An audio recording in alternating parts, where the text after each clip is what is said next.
My name is Suree Towfighnia. I am an adjunct faculty here at Evergreen, teaching in a program called MediaWorks, and this is Maria Isabel Morales. I am a member of the faculty here at Evergreen. Suree and I started together, so we're cohort buddies. And I am teaching a program called Carrying Home, Latinx World's Media and Education with Anne Fischel, who's in the back. Hi, Anne. I should also shout out Julia Zay, my co-teacher, who's helping us with the lights today. So thank you, Julia.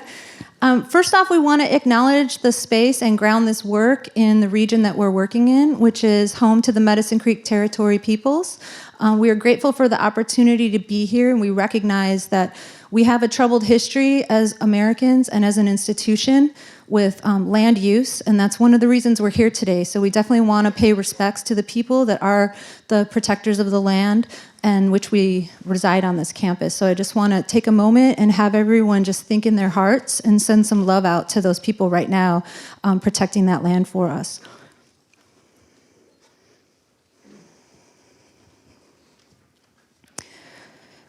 Okay, thank you. So now we're going to get started. We do have a full program, so we just wanted to make a couple of short announcements about who's with us in the space and try to set a tone for today. Like I was telling Catalina a few minutes ago that, you know, if in our dream of dreams, we would actually be in Oaxaca or in Pine Ridge or at Squaxin Island, like sitting around facing each other eye to eye and having these conversations heart to heart. But we're at Evergreen and we have this beautiful recital hall and we're grateful to be here. But I want you all to feel and share your energy with each other, even if it's nonverbal, because that's what we're really trying to create here in this space today, is an opportunity for these discussions to take place in a meaningful way. And then when we leave and go off into our busy lives, we're carrying a part of this with us in the work that we're going to do. So that's one of our goals with this program. Do you want to do the program announcement? Mm-hmm. Okay. We want to give a shout out to the programs that are here, so including MediaWorks, Carrying Home. MediaWorks, raise your hand if y'all. MediaWorks, take it. Okay, we're taking attendance. Okay. Carrying Home, raise your hand. Excellent. Arts of Urgency. Great. Place Memory Narrative.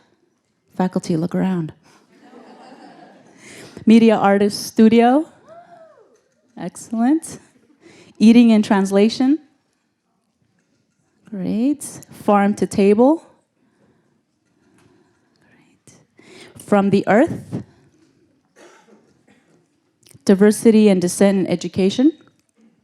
Wonderful. And the SOS Community Resilience. All right.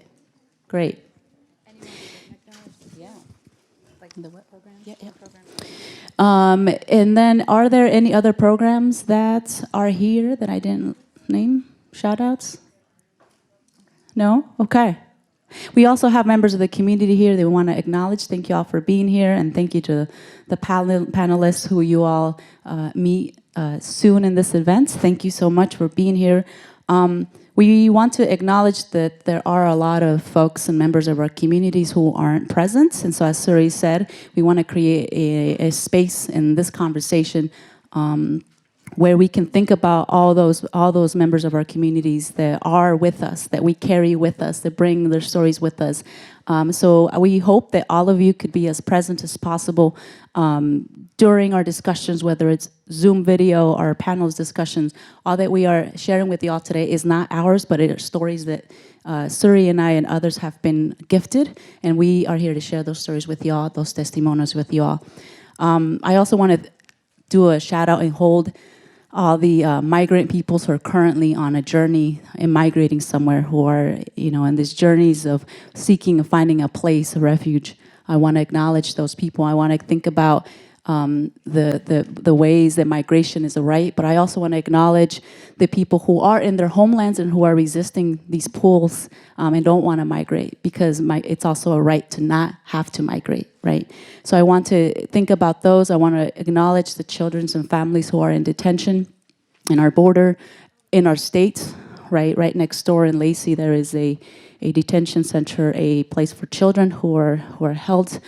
So I want to bring all of those stories and all of those people with us, and I really invite all of you to think about those and others who are in our heart as we engage in our discussions and our questions, whether here or when we're done, so that those conversations can continue. Okay, so I want to present Keely Lyles, who's going to introduce another part of this event for us.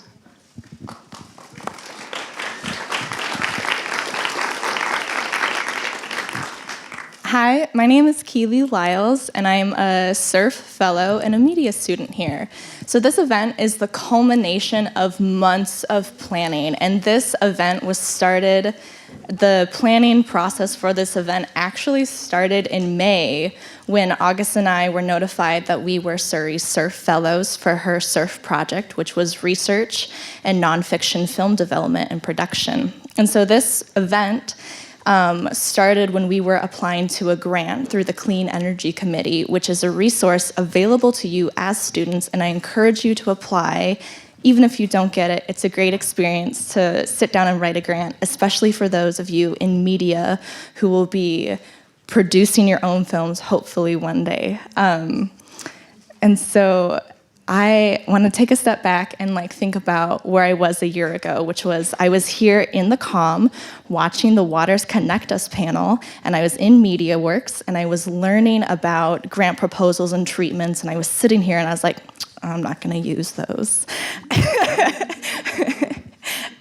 And then I got the SURF fellowship, and that's immediately what I started using. Suree handed me a treatment and a proposal, and she's like, here, this is what we're going off of. And so I really got a chance to put theory into practice with this SURF fellowship.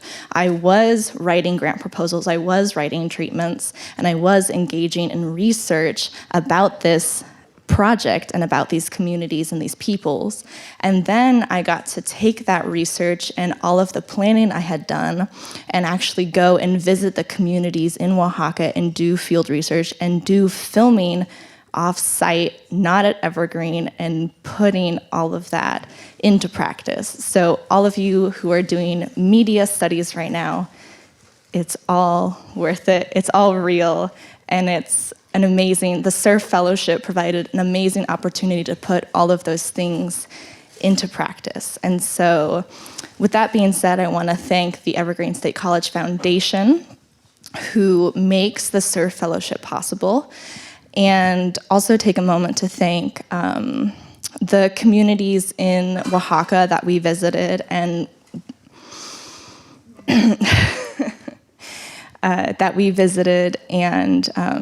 got a chance to work with, and to Lanier Graphics, who designed our graphic that we see up here.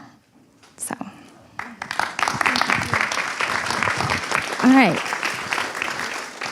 Thank you very much. And in the spirit of flexibility and working in reality, our panel's shifting and changing, and we're responding to it. So I'm just grateful for all the people and their flexibility here, and I want to do some more thank yous to just honor and recognize as well the technology that's happening here with electronic media. This is highly advanced, state-of-the-art stuff that we have here.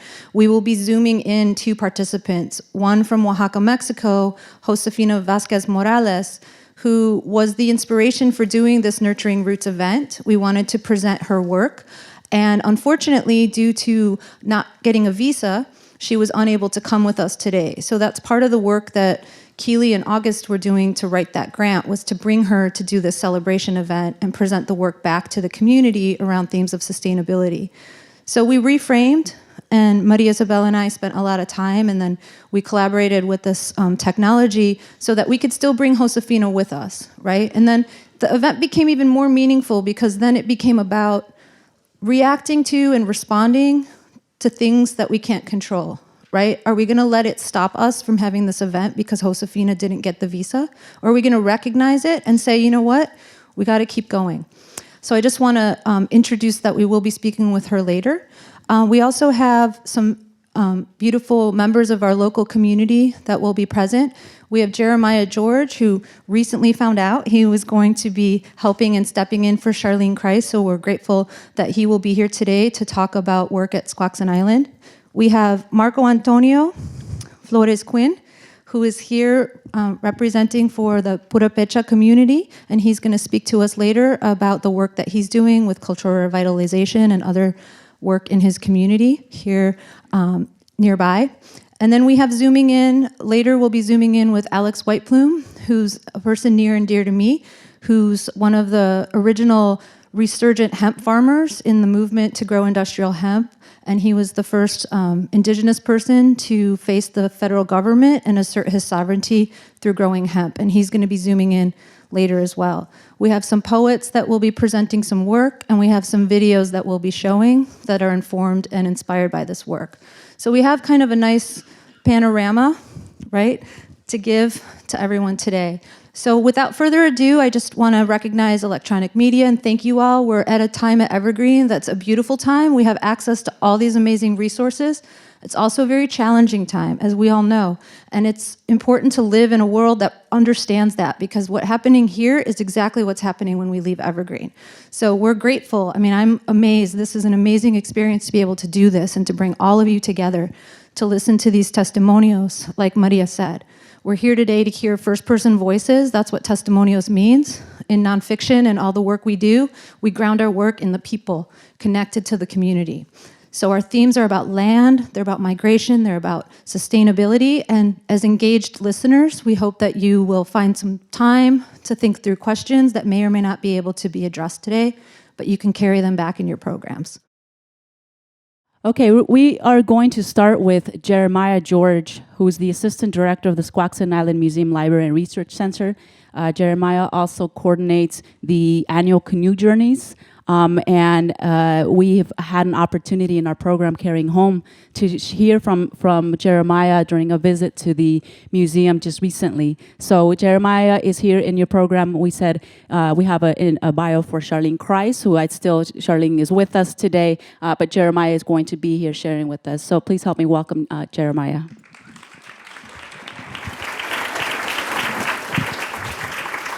And so the way this is going to work, as Suree said, is we have carved space for different voices to give us their testimonial, to share with us.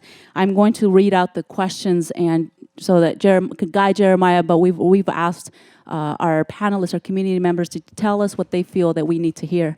So that's just really important to remember.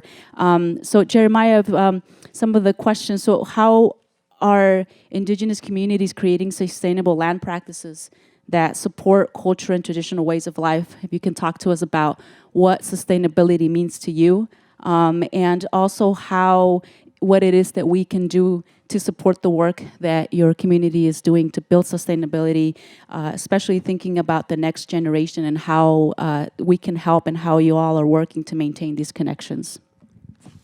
Is this on? First, I'd like to start by saying Sputlachi B Dubitsi Chud in our traditional language here that interprets to I raise my hands to everyone here in appreciation. As was stated before, I come from the Squaxin Island tribe, and what we've learned in this modernized colonial concept of tribes is there seems to be a bit of a mix-up to the lands that we are connected to. And I have to state that Olympia in this area and where the school grounds are actually Squaxin lands traditionally. What had happened in the traumatic experiences of the push west is that our people were, along with the other indigenous people, forced off our traditional lands and placed onto the island, confined to the island. Essentially, it was an internment camp during the mid-1800s. And so I know earlier it was said that it would be nice to be at Squaxin Island to have these type of conversations and interactions with each other. And just wanted to say that we are on Squaxin territory. So thank you. As far as sustainability goes, we along with other indigenous people of this country, it's something that has been ingrained in our identity and our culture and our everyday life and practice. What we're doing currently in dealing with the challenges of a colonial system that creates additional difficulties for our community and our people is that we are fortunate enough to follow some of the models that our other neighboring tribal communities practice, and that is directly tied to food sovereignty and having a community garden that we started near our reservation. A lot of people tend to think of tribes in terms of their vicinity to a tribal casino. So I'm not sure exactly where everyone around here are viewing or in attendance to today's session.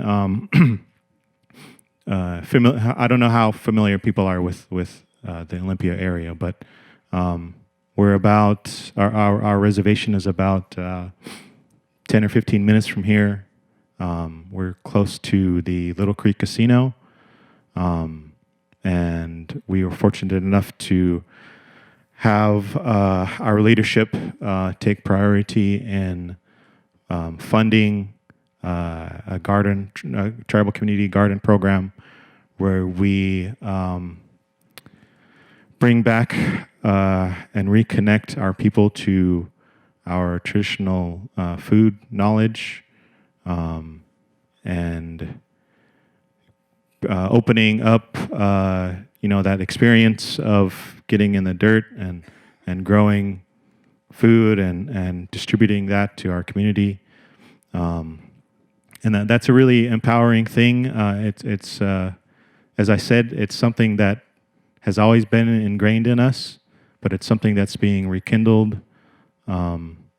And we're lucky that we are able to have those opportunities in our community. We're fortunate to be able to be an economic factor to acquire the lands and the resources to be able to do so. I'm not sure if that answers exactly, but one question that I'm thinking about, in our program we read a text, Yakima Rising. It's a wonderful text, and one of the themes in this text is kind of generational gap that oftentimes in communities and sort of sustainability work that you're talking about, there is tends to be a disconnection with youth and children. And is this something that in your community you experience, and what is the work, and what advice do you give the rest of us that are working to build this or to reduce this gap, right? This generational gap. Yeah, that's a tough question. That's a common challenge in our tribal community. Though we're indigenous to the lands, we are modern members of society. We deal with trying to pull kids away from their screens and away from the socializing, which tends to be kind of disconnected from community activity. That there's a lot of in the mainstream society. There's kind of idea of individualism and creating your own path and separating from from your family and your community, and blazing your own trail. So we do deal with those challenges. Something that's really central to a lot of our efforts is cultural activities like the canoe journey that has grown from the original efforts in 1989 with the paddle to Seattle. Grown from just a handful of communities, a handful of canoes, to now being pretty consistently around 100 or so canoes, and so in that fortunate state of popularity and having a lot of social interactions in those revitalization cultural activities, we are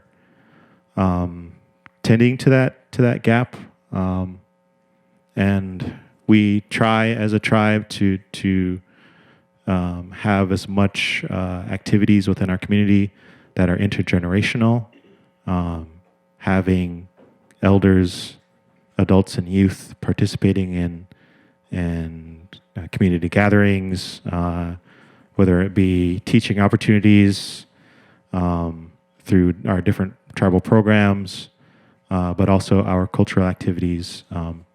We do weekly drum song and dance practice in our community, and we have youth, adult, and elders in attendance to those weekly rehearsals that we have in our community, and that's a good way to learn together, to revitalize things together, and to learn from each other. Thank you, Jeremiah. We will be hearing. Let's hear from Alex via Zoom. We want to continue to hold on what was just shared. After Alex, we'll have some chances to do some questions all together. But if there are any responses now, or maybe one question that for Jeremiah, we can take the question now.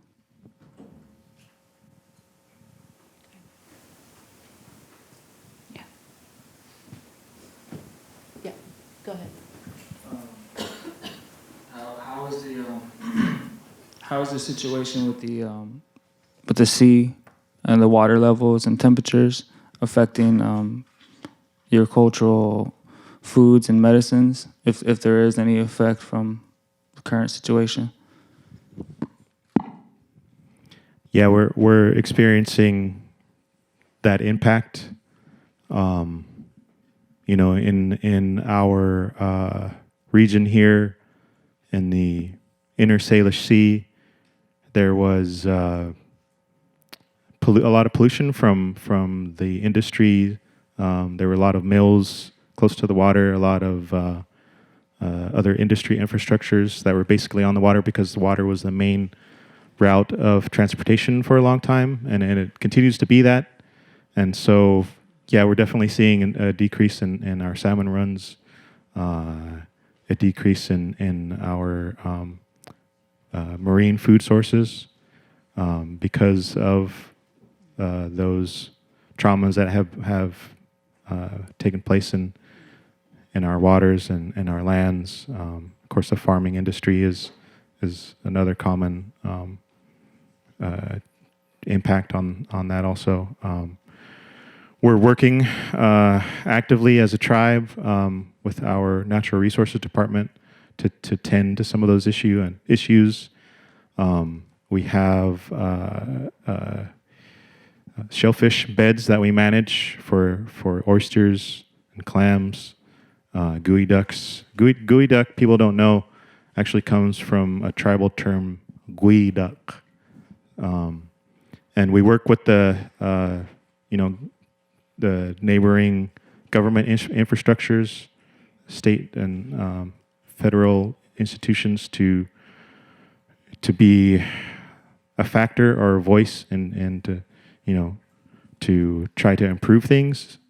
And things are in a dire state, and we're hoping that we can continue to be legitimate and to be taken seriously in what we do. Okay, thank you for the question. I think we are ready for our next. We have the, yeah, okay. We're also being very much like a river today. We're flowing, we're sort of assessing, so bear with us. We have an animation video that we'd like to share with y'all. So Suree will come up. As we said, our testimonials include those that are with us via Zoom here and also some videos. So we'll have Suree introduce this animation video. Yeah, and Jeremiah, we invite you to stay and participate throughout. So yeah, I'm just going to set up a little bit about the context of this animation, and I'm glad that you all kind of talked about generational legacy as well as like forward thinking. This work was inspired by going to, with Evergreen's help, attend an asamblea in Oaxaca, Mexico in 2018, I think it was. So I met a woman named Josefina, who we're going to get to know later, but she had this dream, and as a filmmaker, I had a dream, and we both shared our dreams, and her dream was that I could help her create a short piece that could be used to educate and inspire others around coffee from seed to cup. And so working in a program last year with Ruth Hayes, who's an amazing animator, and a beautiful cohort of students, some of you who are in this room, heart out to you. We started to develop this idea and then recruited our surf fellows who came with us and actualized this vision. So I just want to set it up that much. It's still a work in progress. As a filmmaker, it's not even done. But to present to you today, I hope you enjoy it.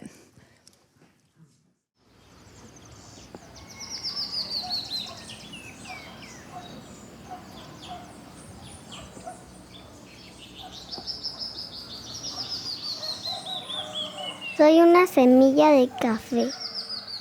Me están sembrando en mi cama del semillero para que nazca y sea una planta de café. Ya pasaron 40 días aproximadamente y ahora soy un soldadito. Ahora me he convertido en una linda mariposa. Me están trasplantando a una bolsa para que yo esté ahí y esté lista para ir al campo. Estoy en el vivero. Me han cuidado y ya crecí. Tengo muchas hojas y forma de cruz. Me van a llevar al campo donde me van a sembrar.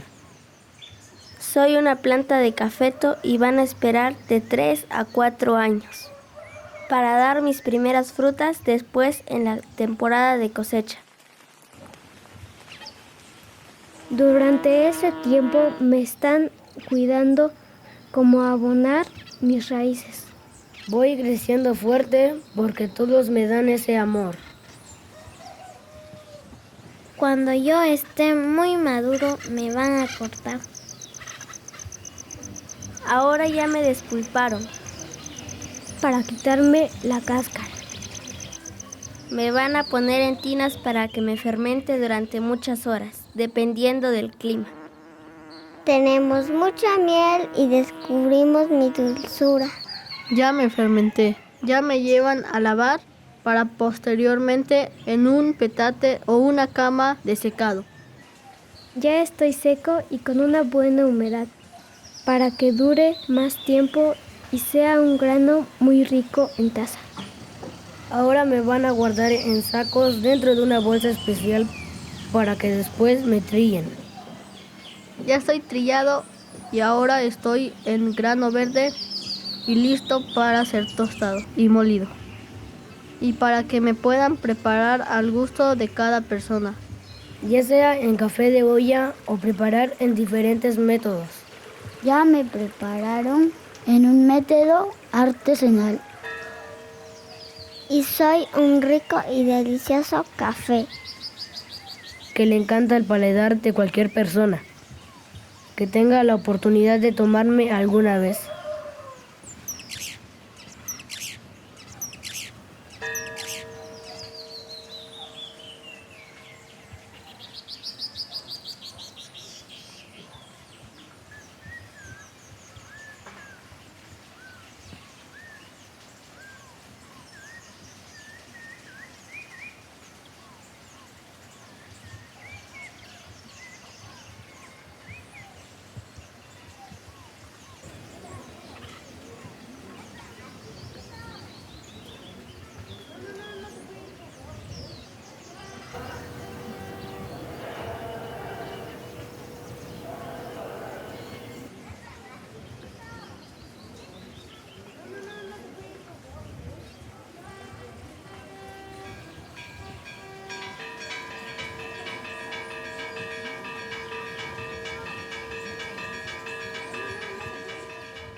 Thank you all. I want to introduce the animator that helped make this possible, August Davis.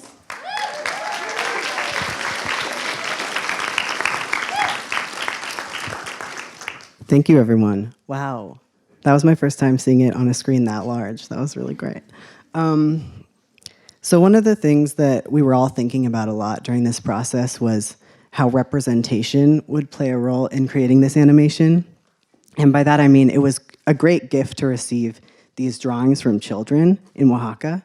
And I think that artwork is a really, is a way to see into another perspective. It's through someone else's eyes. So I was thinking a lot about how I would redraw this work and represent the stories beneath them in a way that was authentic and felt like I was helping spread something and not like hijacking it in some way, but that it was authentically their stories being showcased. I think that traveling to Oaxaca was a really important part of this process. We came with a much less finished version of the animation, but we were able to share that with the communities, and kids were like, oh, like, that was my cup that I drew, or something like that.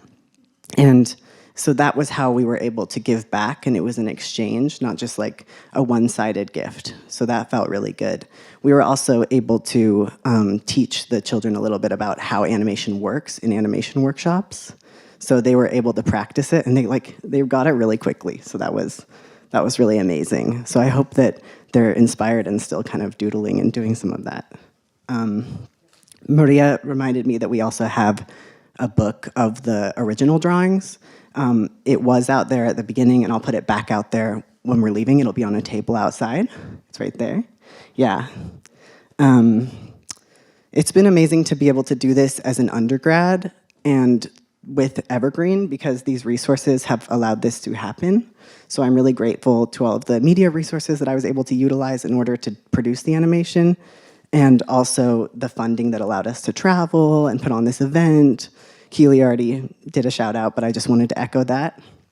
And I also wanted to thank the team that was an amazing group of collaborators. We all brought something really important and special and unique. And we're not all here today, which has already been said, but I wanted to just express gratitude for everyone involved in this. I'm happy to answer any questions after the event about the animation process or any other thing that you might want to know. So yeah, I'll be around. And you'll also, testing, is this one on too? And you'll also be at the teach-in this afternoon. So for programs that are attending, or community members that are attending the teach-in, where we're gonna have small group discussion around these ideas, you can talk to August. But yeah, I want to just express gratitude. It's hard to work for professional people because we're like, right? And August just rolled right with it. So, for students out there, there's so much in here, art, right? If you're an artist or a drawer, sound design, there's always ways to get involved in a project. And that's why, as a biased filmmaker, I think film is, for me, the greatest medium, because we get to work with all kinds of people from all disciplines. So it's been a really grateful project to work with Maria Isabel and finding the intersections in our fields, to work with an artist and animator Keely as producer, Clara, I don't know if you shouted Clara out, who helped do the banner. It takes a lot of people, the hundreds of children who submitted. There were 132 drawings. So if you ever ask someone in Oaxaca to collaborate on a project where they're going to send you kid drawings, they're just going to keep coming. The other part that I want to recognize is that, these children, I thought these stories were maybe like formed from teachers. As a teacher, I was like, oh, they must have been giving a question and these children are responding in this drawing. But when Maria and I met the children, which you're going to see a little bit later, setting up Josefina, some of their stories, these are stories from their heart. These are memories that they carry. These were things that they actually created from their own experience. And that was so inspiring to me because they were very, very similar, but they were distinctly unique. And so we were trying to also convey some of that. So thank you, August. We're going to move on with our program. Okay.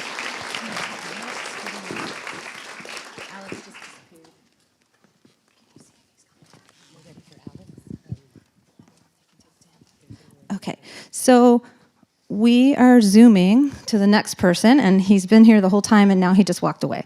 So we're going to see if he comes. If not, we might move forward in our... Oh, there he is. Okay, so I'm going to do a brief introduction. Maybe, can he see me? Can you see me, Ate? Hi, we can't hear him yet, but we'll be able to hear him in a second.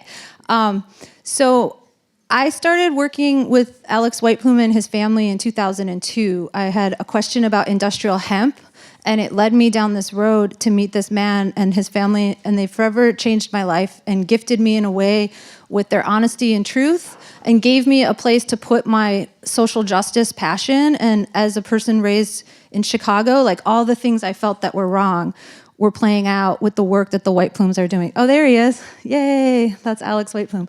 So we're going to have a conversation, and I just want you maybe to introduce yourself and share with us. Do we have his mic up live now? That's good? Okay, thanks, Noah. All right, it's your time, sir. Please tell us about yourself and who you are and what you do.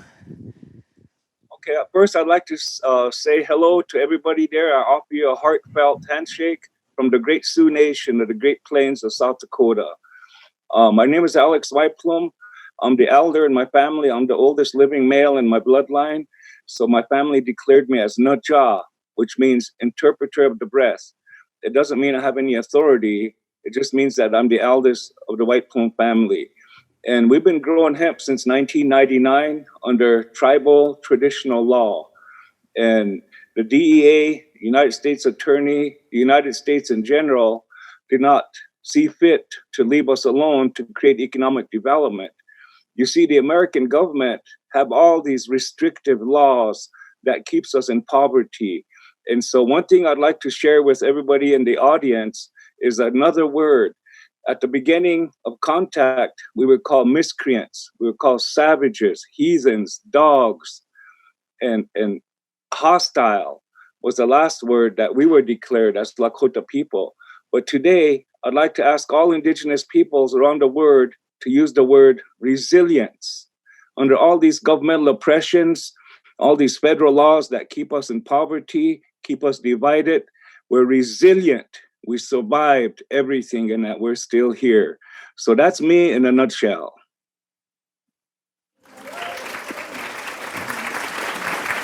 Okay.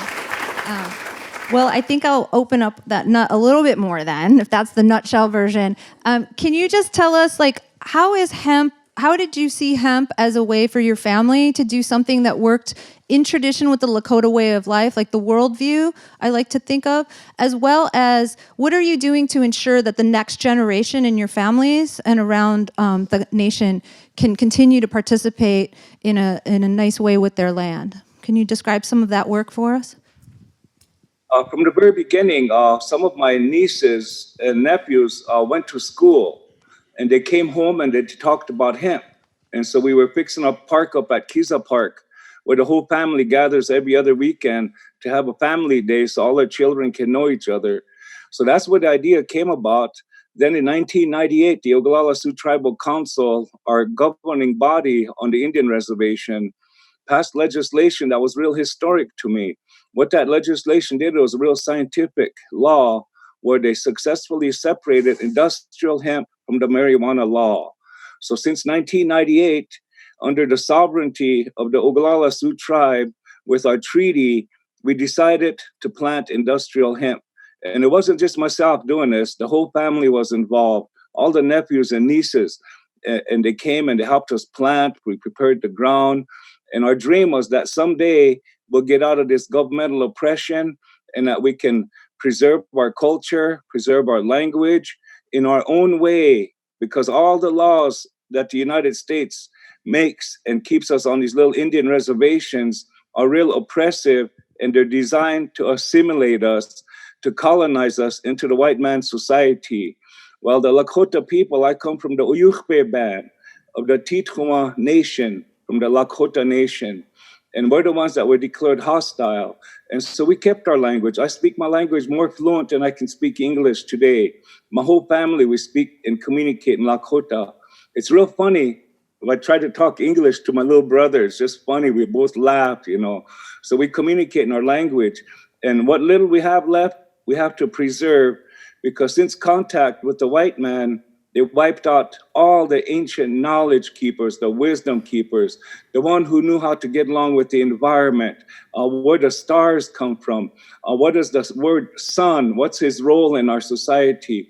All these wisdom keepers were killed through the smallpox germ warfare they used against us because they couldn't defeat us in open battle. So today, our tribe and my family are resilient in a manner that we opt out of being colonized and participating in the white man's way to create economic development. We want to do it our way. We want to do it in a way where we respect the earth.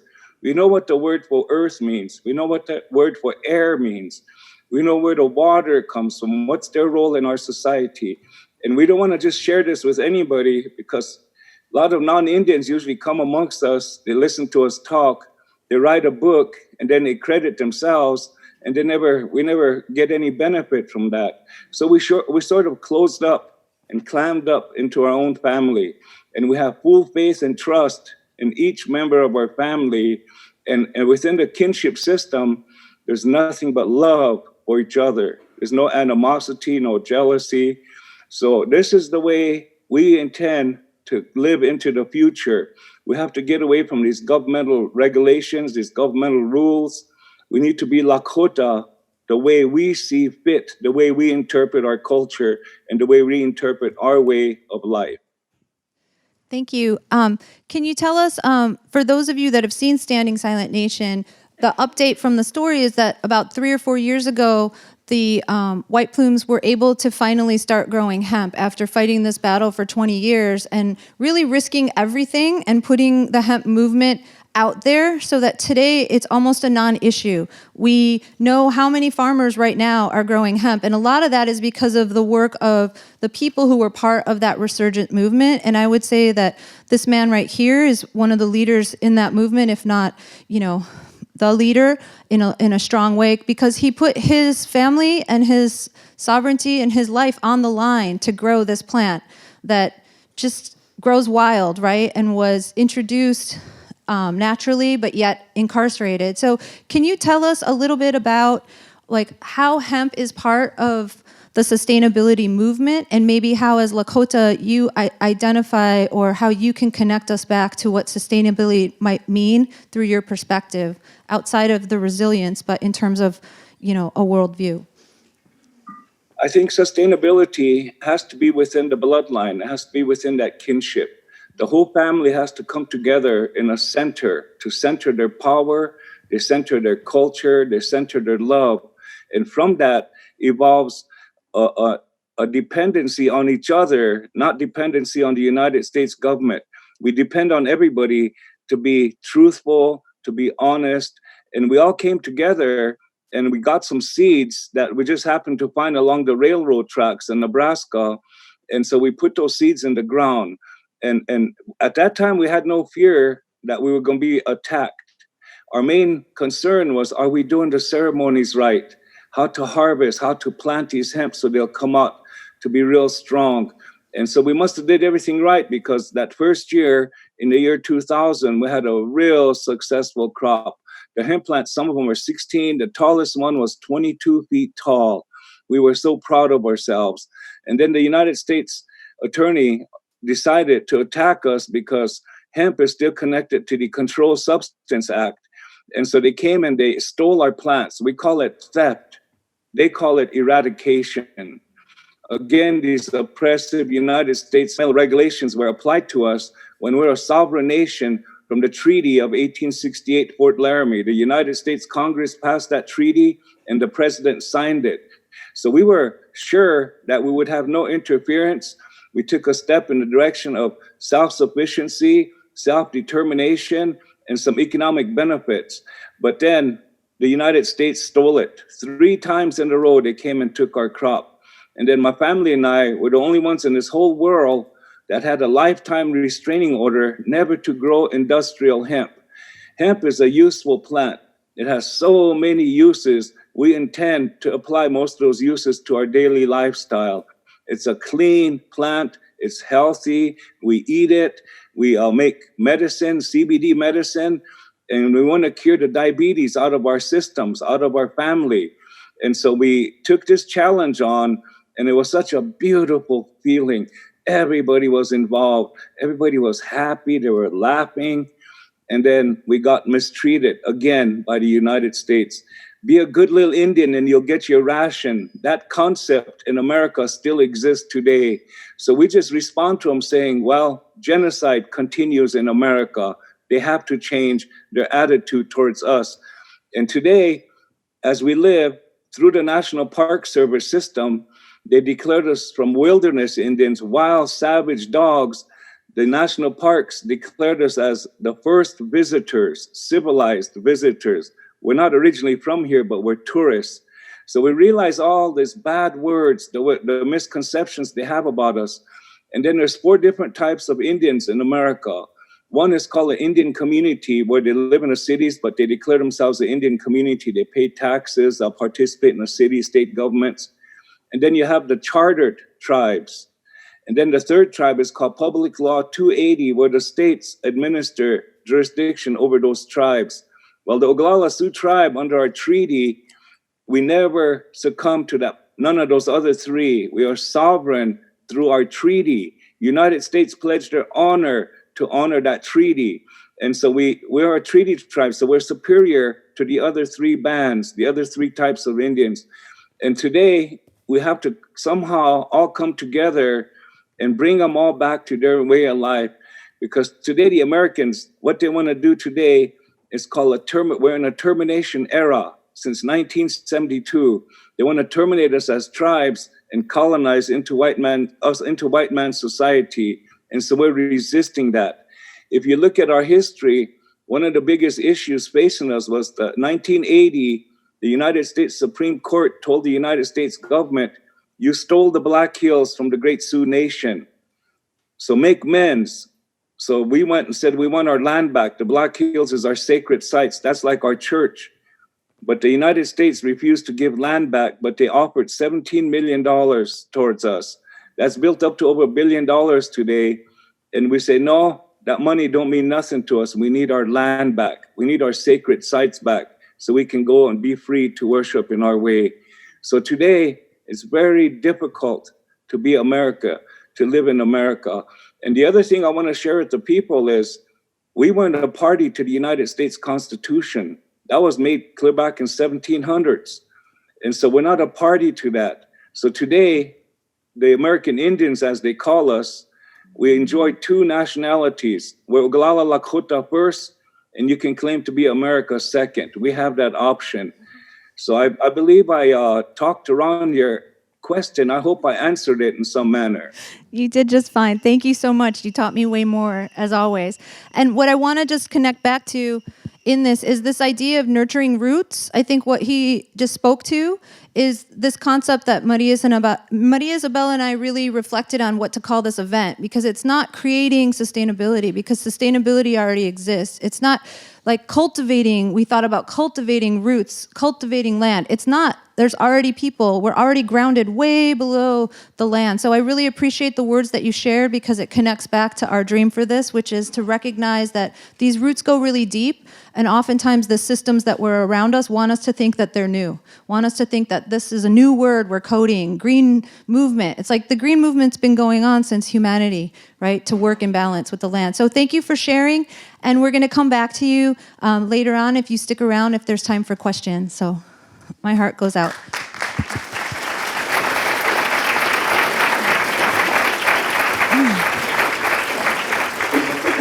So now we're gonna go into some poetry, and I want to introduce a poet, Che Christ. You can stand right here. Yeah, you can just go sit down if you want to go sit.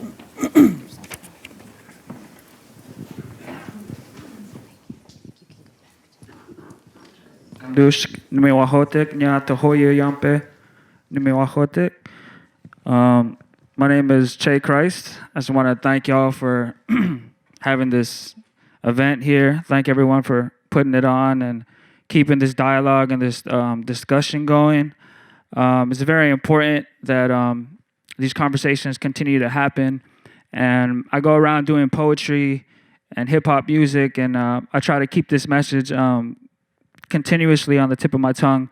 So it seems that the only way things change is by coming together and making it happen, because none of this upper strata, none of this American corporation is going to make any of that happen for the rest of us. So this is how I feel the change is occurring now in these communities, in these tribal councils, in these pockets of life where we're coming together to figure out what's the path forward, because we knew what the path was like previously. And if you don't know, that's how they get you, right? Once we forget, they sell you something new, right? Triple the price, right? So if we forget our culture and forget our roots, you know, that's where all this GMO stuff comes in. And I come from down south, just slightly across this man-made border, so I have the legal rights to come here and visit. But prior to 1848, I would have been in Josefina's predicament, and I would have need papers to come here. You know what I mean? And so the boundaries that are stretching from the man-made existing border of so-called United States and Mexico stretches all the way up into my territory, which is almost in Phoenix, Arizona. You know, so there's like this eminent domain that's going on, which is creating this border wall society, which is very violent and very like persecutory, just like the American government. Which is a corporation, right? As Alex White Plume was saying, it's a corporation. It's here strictly for profits, you know? And unless you know somebody in that game, you're not going to be making any of those profits. And I can tell from right now that none of us know anybody in that game. Otherwise, we wouldn't be sitting here wasting our money trying to figure out a solution. So that's how I know we're in the right place, right? Because this is where the truth is. And I think that's what's important. The earth, as far as I know it, has always proven to me to be the truth. I learned that you can put a seed into the ground, and that earth and that sunlight and that water and that love and that mixture will make a tree grow larger than any of us. Larger than any of these walking beings that I've seen on this planet. It all came from a seed, something from the earth. To me, that's the truth, right? So everything else is a lie, as far as I'm concerned. They just sell it to you in digital HD, right? We start buying into that stuff. Don't buy into that. Remember, those images that they once put out there, you know, those cartoonists with their plus websites now that you can subscribe to, those images that they put out there are the first ones that were inhumane images of us. You know, cartoons and parodies, you know, insults to go to war. You know what I mean? Look at the favorite children books writers, those people who drew those images to take us to war, to incite violence. You know, and we're just going to like subscribe and click because they got all the brand names. It's like, nah, I want to watch August's animation. You know what I mean? I want to hear the stories from Squaxin Island. I want to hear the stories from the people. I don't want to hear that drama that they're selling me.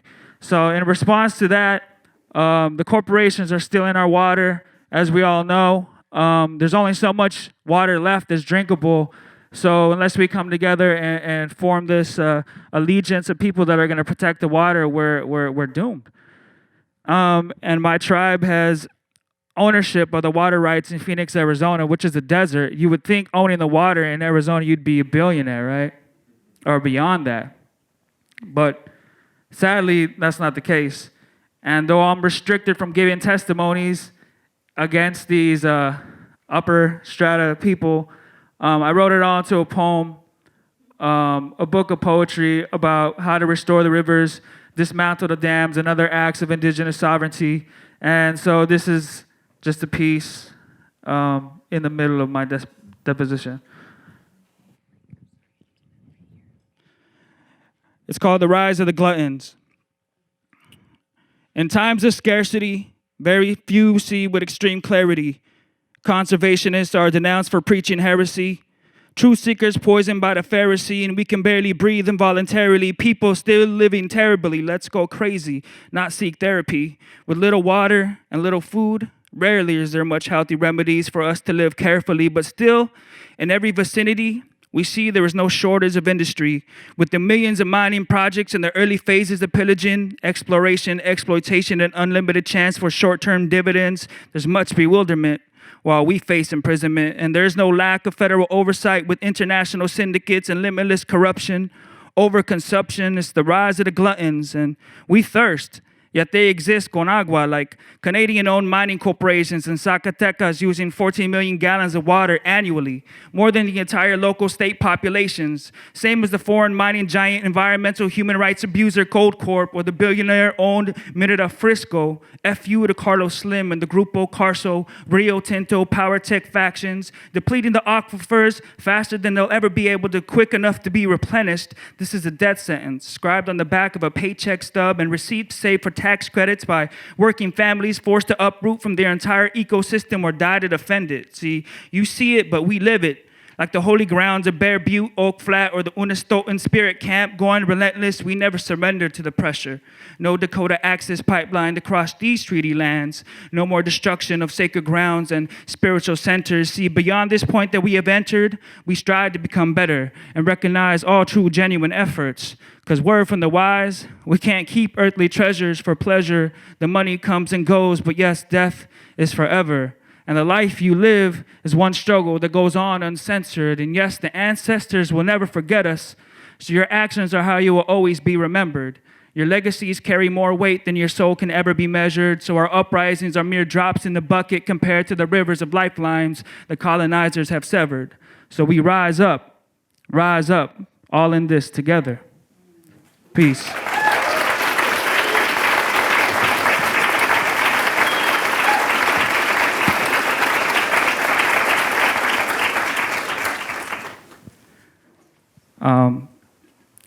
Wasn't expecting to do more than one. But it was a long deposition, so the rivers were dammed and the water stole off by those tight-lipped thieves and scoundrels of past councils, forever scheming and plotting on your waters, scouting hydro sources for electric empires and settlers to exploit for use in their entrepreneurial endeavors, exhausting millions of gallons of it per minute, per year, permanently, for their thirsty iron metal machines and wicked resource extraction industries, the mining industry, the logging industry, the cloud seeding industry, the industries of electricity, those coal power plants, those nuclear power plants, those natural gas plants, the hydrogen plants, the bomb manufacturing plants, the pesticide plants, the chemical plants, the pharmaceutical facilities. Are you kidding me? Literally. Just imagine the amount of water wasted on every single intel weapons tech firm in the Southwest, on every missile and warhead defense project that they produce and test. Consider all the wasted water for all their failed experiments, from all the fracking wells and their unnaturally green manicured landscapes, for their automatic flushing commodes and washroom basins, for the lobby fountains and the casino koi ponds, even down to the reclaimed river flowing right outside the Grand Sheraton Hotel and Spa. Right on through their prairie dog-infested golf courses, to the plentiful car washes, dirt-streaked window washers, and the strip malls of pompous pet groomers with parades of late bloomers perusing the unattended gardens of endangered species, here in this climate-shifted paradigm predicament where every last drop is as precious as the 1,000-mile weekly trek to the water spring and back.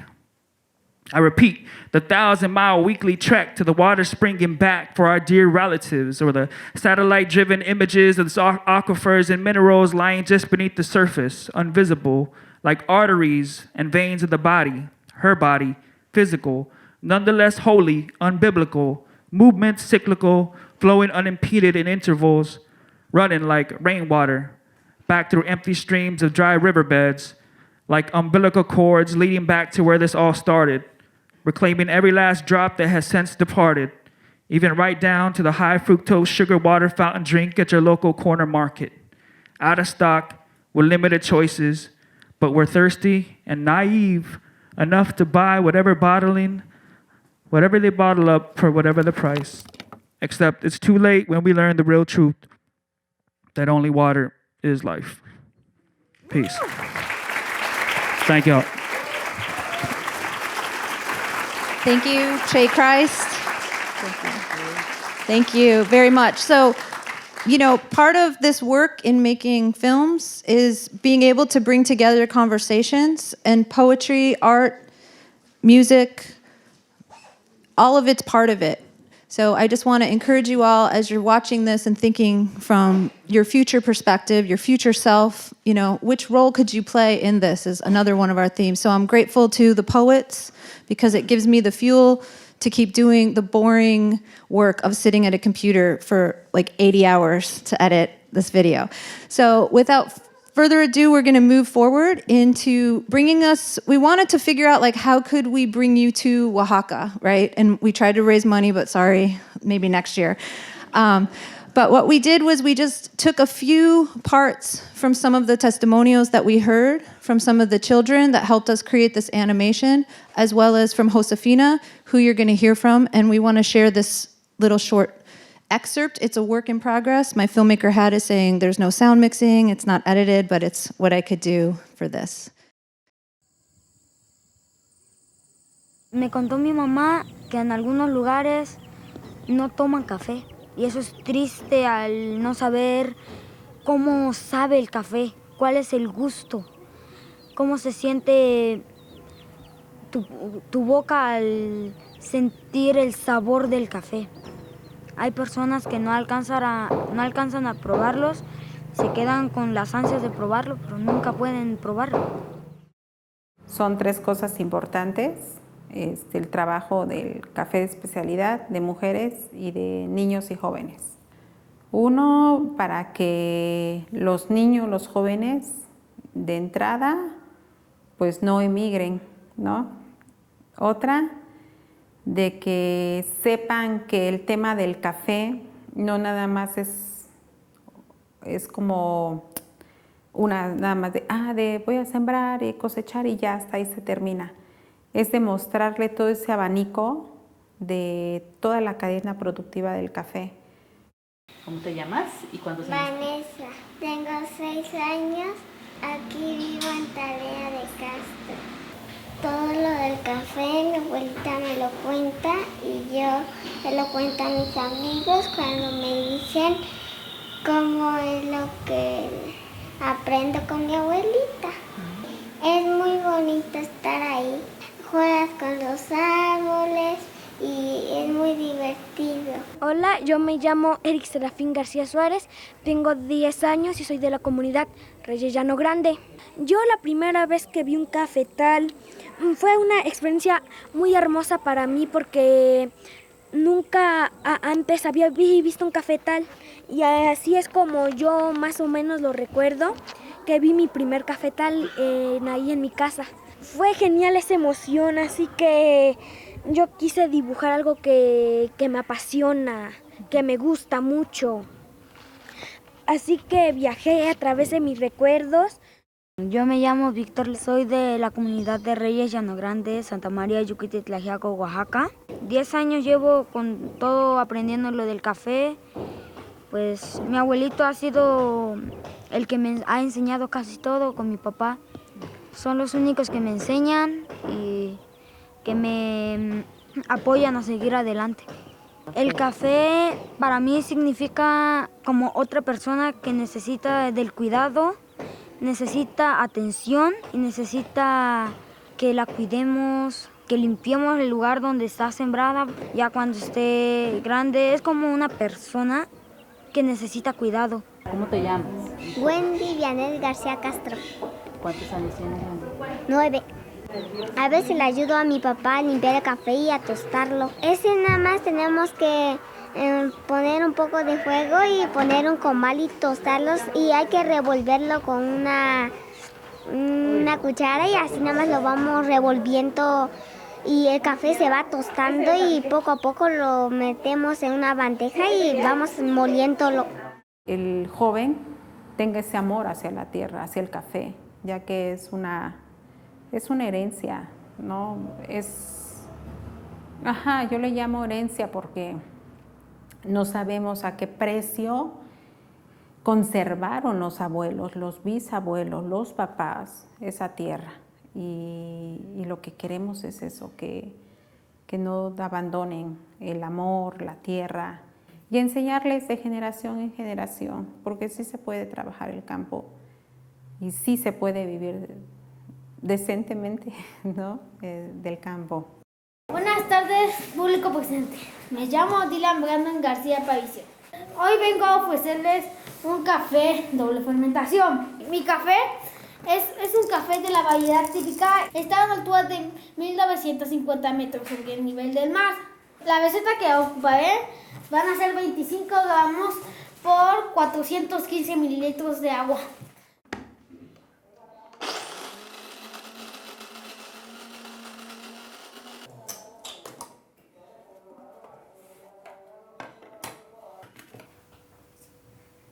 Este proceso puede durar aproximadamente 5 minutos.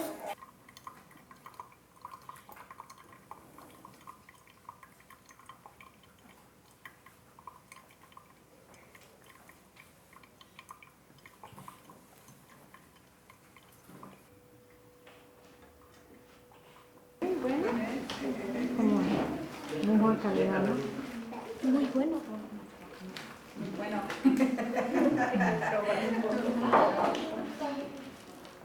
Ay, no, es que no se puede bajar.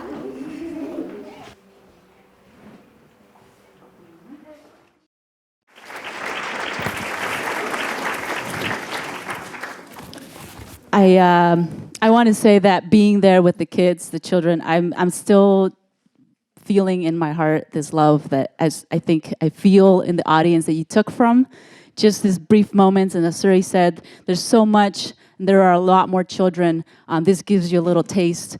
I still am to this day, my heart like just grows every time I hear them talk and describe the coffee, and how can you not know what coffee tastes like, right? And there's another child who says, just the taste of coffee in your mouth is just life. Suree and I are sitting there like, what am I doing with my life? We're just so inspired with them, and all of this came from their heart. And when they shared those stories with us, and we had this opportunity to listen, and now we have this opportunity to be here in Josefina. Hola, Josefina, ¿me ves? We were just moved, and I hope that what we can take from this is this question of what is the role of children and young people in this work for sustainability, for creating and building communities. What does it look like to approach any type of work that we do in a way that doesn't censure the adult, right? That it listens and it hears children's perspective and children's voices. They have a whole lot to teach us, and we got to just sit and listen. And that was a big lesson that we took from this work that we were doing, and getting this opportunity to hear these testimonies from the children. So we will go up now with Josefina Vasquez Morales, mi prima. Hola, Jose. Hola, ¿qué tal? Is audio on? Okay. So for this next portion of our panel, zooming into Oaxaca, as Suree said, we would have loved to have Jose here with us. Pero el pinche gobierno, right, Jose? No, I was talking English and then. So Catalina Ocampo is our translator. Catalina, a member of the faculty. So please help me say thank you to Catalina. Translation is a lot of work, so thank you for being here with us. So Josefina, thank you for being here with us today. Thank you for sending us the energy and continuing to inspire us. Every time Josefina shares something, I feel like I have another reason to keep going forward. She's a beautiful human being, and we're grateful to have her here. So Josefina, if you can tell us a bit more about the work that you're doing, what's in the background. I love that you have that image of the children's artwork. Tell us about sustainability. What does it look like for you? What is this work that you're doing with children, with the cooperative, with Women's Cooperative? And what are some lessons that you can give us for how to support your work and how do we build our own networks, our own area, and our own version of sustainability? And anything you'd like to share with us? Le traduzco a ella en español. Josefina, si podrías hablar un poquito acerca de este trabajo de sostenibilidad y un poquito sobre lo que se ha estado haciendo en cuanto a este trabajo. ¿Me puedo repetir la segunda parte de tu pregunta? Lo que se está haciendo con ese trabajo y what was my question, y'all? Sorry, I wasn't sure. What lessons do you have for us and how we can support and how we can build solidarity work? Y Josefina, si puedes parar después de una o dos frases para poder traducir al inglés. Ok. Bueno, primeramente, gracias. Estoy contenta de estar prácticamente, bueno, allá con ustedes. Tengo un poco de café y eso nos hace transportar, estar allá con ustedes físicamente y con el corazón enorme con ustedes, compartiendo toda esta parte que ya vieron acerca de los videos. So thank you. I want to give gratitude for being here. My heart is open and full. She has a cup of coffee with her, and is happy to be here sharing with everybody.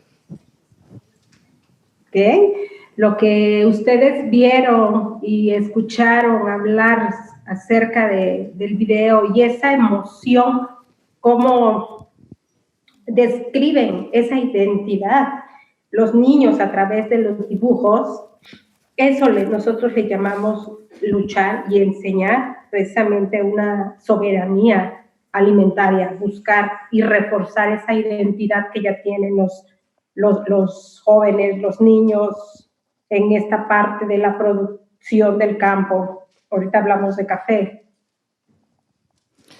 So, what you could see was the way that identity comes into these questions. And one of the things that they're working on is to reinforce food sovereignty with children and to reinforce questions of identity and identity in children. Sí. Lo que buscamos nosotros para empezar, para hablar de una economía solidaria, nosotros tenemos que aprender a observar, ver todo lo que nos transmite la naturaleza, toda esa armonía. El café busca esa armonía, como dicen los niños. Lamentablemente muchos no toman café o no saben cómo precisamente se cosecha el café. Y lo que nosotros hacemos es escuchar sobre la naturaleza y encontrar ese equilibrio para que nosotros podamos entenderla y llegar ahí precisamente y transmitir, hacer esa conectividad con ellos. So what we're looking for is for economic sovereignty. And what we need to do in order to reach that economic sovereignty is to listen to nature. Some of the children are learning to do this. So we need to listen to nature, listen to what it is willing to teach us. Es buscar esa relación, esa armonía con la naturaleza y donde podamos enseñarle o donde nos pueda, más bien dicho, la naturaleza enseñar que debemos precisamente respetar todo adecuadamente para que nosotros tengamos precisamente ahorita y a futuro conservar esa soberanía que tenemos, esa soberanía alimentaria, esa identidad campesina. So what we're seeking, y Josefina, creo que vamos a tener que hacer las frases un poquito más cortas para que pueda recordar todo lo que estás diciendo, ¿sí? Okay.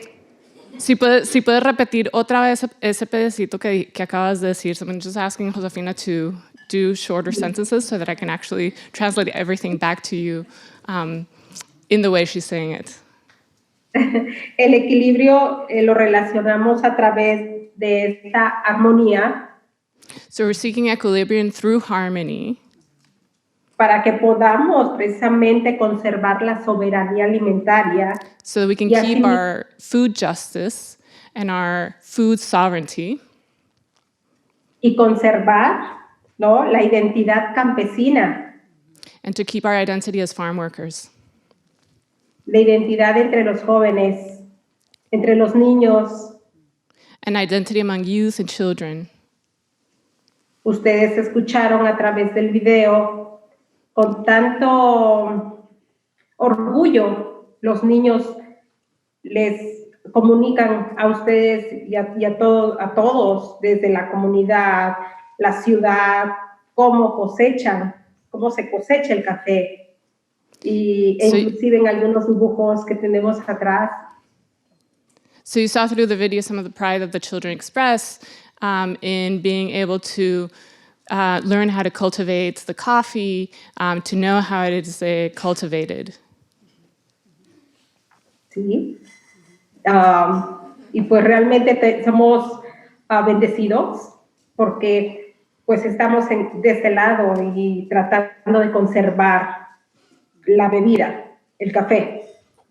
And so we really are blessed because we're on this side of things, we're trying to conserve coffee and to conserve the drink.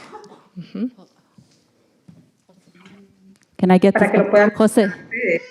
Jose sorry, I'm like, my brain can't want to speak Spanish.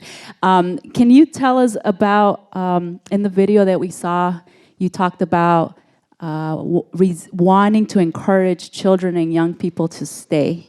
Si nos puedes hablar un poquito más, en el video hablaste de qué están haciendo para conseguir que la gente joven se quede. That they don't immigrate. Para que no emigren. Efectivamente, nosotros lo que buscamos son dinámicas y precisamente hablar, y gracias también a como gente como ustedes, hacer este relacionándonos para que, como les digo, tomen ellos esa identidad campesina, lo puedan transformar, lo puedan exteriorizar y vean de entrada que son importantes en el tema del cultivo. So one of the things that we're doing is creating interconnectedness in situations like these, and to really reinforce identity in young people so that they can see that they are important in the process of cultivating coffee. José, ¿nos escuchas?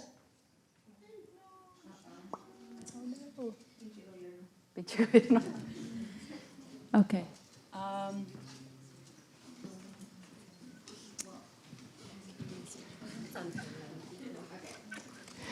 As this is happening, I just want to thank everybody for patience with translation. It takes a while to switch back and forth, and also to realize that as we do multilingual spaces, it means that it slows down our listening and hearing. So I thank you for your patience, and also want to recognize the slowing down that it might require of us. Sure, mientras Okay. Okay. Hola, José. Hola, Mari. Creo que algo pasó, ¿verdad? Sí, Josefina, y gracias por tu paciencia con la traducción. Así las frases chiquitas me están funcionando un poquito mejor. Lo siento mucho a ustedes. No, gracias a ti. Josefina, can you talk to us about what is the co-op model, this model of cooperatives you are working with women coffee producers. And so a lot of folks here are interested in working with cooperatives. Can you talk to us about that? Josefina, ¿cuál es el modelo de cooperativas con el que están funcionando ustedes, particularmente con mujeres, con campesinos y campesinas? Mucha gente acá está interesada en el modelo de cooperativas, así que si nos podrías hablar un poquito más sobre eso. Sí, nosotros lo que hacemos precisamente, hablar de entrada, cosechar cafés de especialidad, cafés especiales, ahorita nos vamos sobre ese tema, y juntar el corte de café con las cooperativas, mujeres, en la cosecha, porque es el 80% de mujeres que estamos en las comunidades, y reunirnos. So one of the things that they do is that they focus on specialty coffees, and also women who constitute 80% of the people who work in coffee, and focusing on having people gather, having those communities and women gather. Con una finalidad, es visibilizar y dignificar el trabajo de la mujer, de los niños, de los hombres también, porque es el equilibrio, pero a través de estas cooperativas. Es fortalecer esta cooperativa y dignificar el trabajo. One of the things we're doing is giving visibility, but also recognizing the dignity and the work of women and also children in these cooperatives, with the purpose of strengthening the cooperatives in the work that they do. Sí. Sobre todo también porque las cooperativas nos hacen sumar, siempre sumar. Con las cooperativas tenemos más cantidad y calidad. One of the things that the cooperatives do is that they add, they give more quality and also quantity.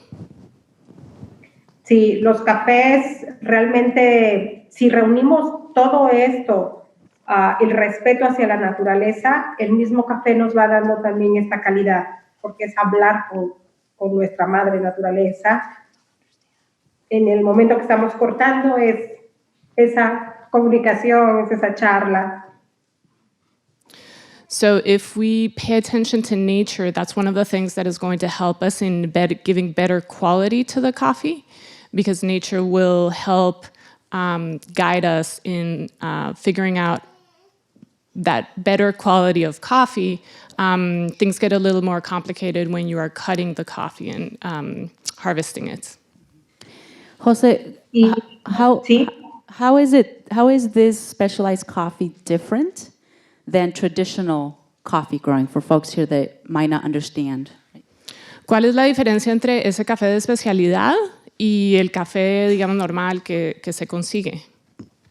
Sí, hablemos de cada grano de café tiene identidad propia, tiene personalidad, como lo es Mari, como son todos los jóvenes que están sentados allá, cada granito tiene esa personalidad.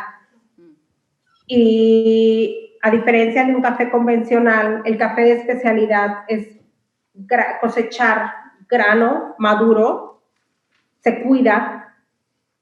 ¿Hago un paréntesis? Sí, gracias, Josefina. So with specialty coffee, each grain has its own identity and personality, just as each one of you in this room. So the purpose is to keep that particular personality. Uy, se me olvidó la segunda parte. Sí, sigue. Sí, ok. Se va cuidando.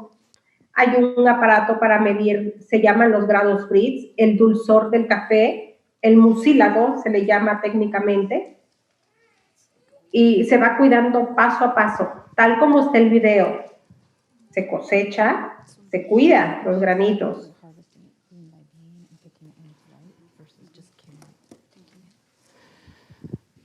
Me vas a tener que ayudar. So these are some like technicalities in the process of taking care of these particular beans. They harvest bean by bean, so it's a more time-consuming process. Josefina, estabas hablando acerca de una técnica específica para medir el dulzor del café. Así es, se llama medición de grados Brix. So she's talking about a particular technique for measuring the sweetness of the coffee that is called técnica de grano Brix. Okay. Sí. That's the name of the technique. Se cuida también mucho el tiempo de fermentación. Se mide también el pH del agua. So we pay attention to the process of fermentation and the time of fermentation, and the pH de agua, which is also a technique, the pH of the water. Okay, so there's some technicalities here with coffee that are beyond my current knowledge. Gracias, Josefina. Aquí me estás enseñando mucho sobre el café. El video. Yo creo que también aquí es, aparte de toda la técnica, es no perder de vista que es el amor con que se cosecha ese café. Aparte de la medición de los grados Brix, aparte de checar el mucílago, el fermento, también las horas se tiene que estar cuidando. Esta parte influye mucho también las fases lunares. So beyond all the technicalities of growing coffee, one of the really important things is the love with which it's done. So that love has an important role in the coffee process. In addition to some of the technical procedures, there's also a lot of attention being paid to the hours when it's picked, or the hours that it's being picked, and also the phases of the moon. Sí. Esta parte importante es todos estos cuidados, a diferencia de un café convencional, llamémoslo así, lo que van a poder ustedes degustar precisamente es esa identidad del propio café, el dulzor. Ahorita hablábamos de un abanico de sabores. So these are some of the things that you can see in specialty coffee that is different from conventional coffee. And you're going to be able to taste that in the coffee beans themselves, and that identity of the coffee beans. So for example, the sweetness of the coffee, and we were talking a little bit before about the abanico, or the fan of flavors, so the wide variety of flavors that this specialty coffee has. A un café, José, perdón, un momentito, ¿puedo interrumpir un poquito? Porque hay gente en esa clase que ya ha tostado tu café. Entonces quiero interrumpir para ver, porque she can see us, and I wanted to interrupt because I know that some of you went and roasted some of Josefina's coffee on Tuesday. So this camera here shows us. I forgot to mention that. So we can sort of kind of engage, and I just wanted to maybe, si ustedes están estudiantes, quienes fueron a tostar, if you're the students that went to toast, could you like raise your hand and show them? ¿Puedes ver los estudiantes, Josefina? Con las manos, like all the way to the sky. Show her in Oaxaca. Aquí están la gente quien fueron a tostar el café de Josefina, ¿no? Okay. Wow. Muchas gracias. Is there maybe at this moment any question or curiosity? Estamos pidiéndole preguntas al público. Muy bien.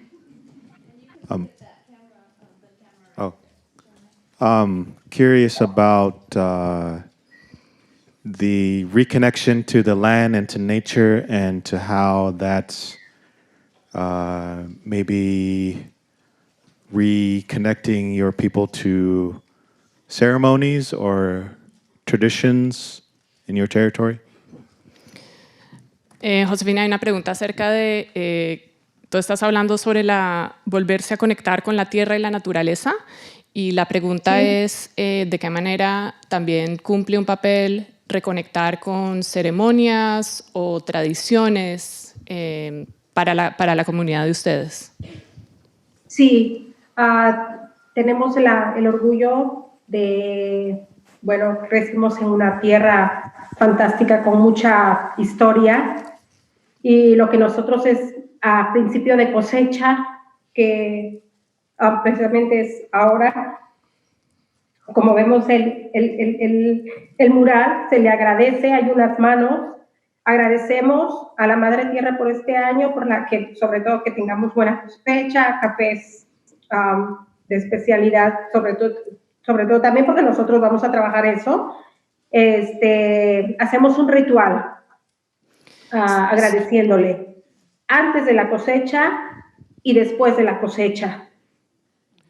So she says that they have a land with a lot of history, and at the very beginning of the harvest, they do a ritual of gratitude and of giving thanks to the land, and they do it before and also after the harvest. Antes de la cosecha es primeramente dar gracias a todos los que estamos involucrados, todos por nuestras familias, salud, y sobre todo también energía para poder cosechar.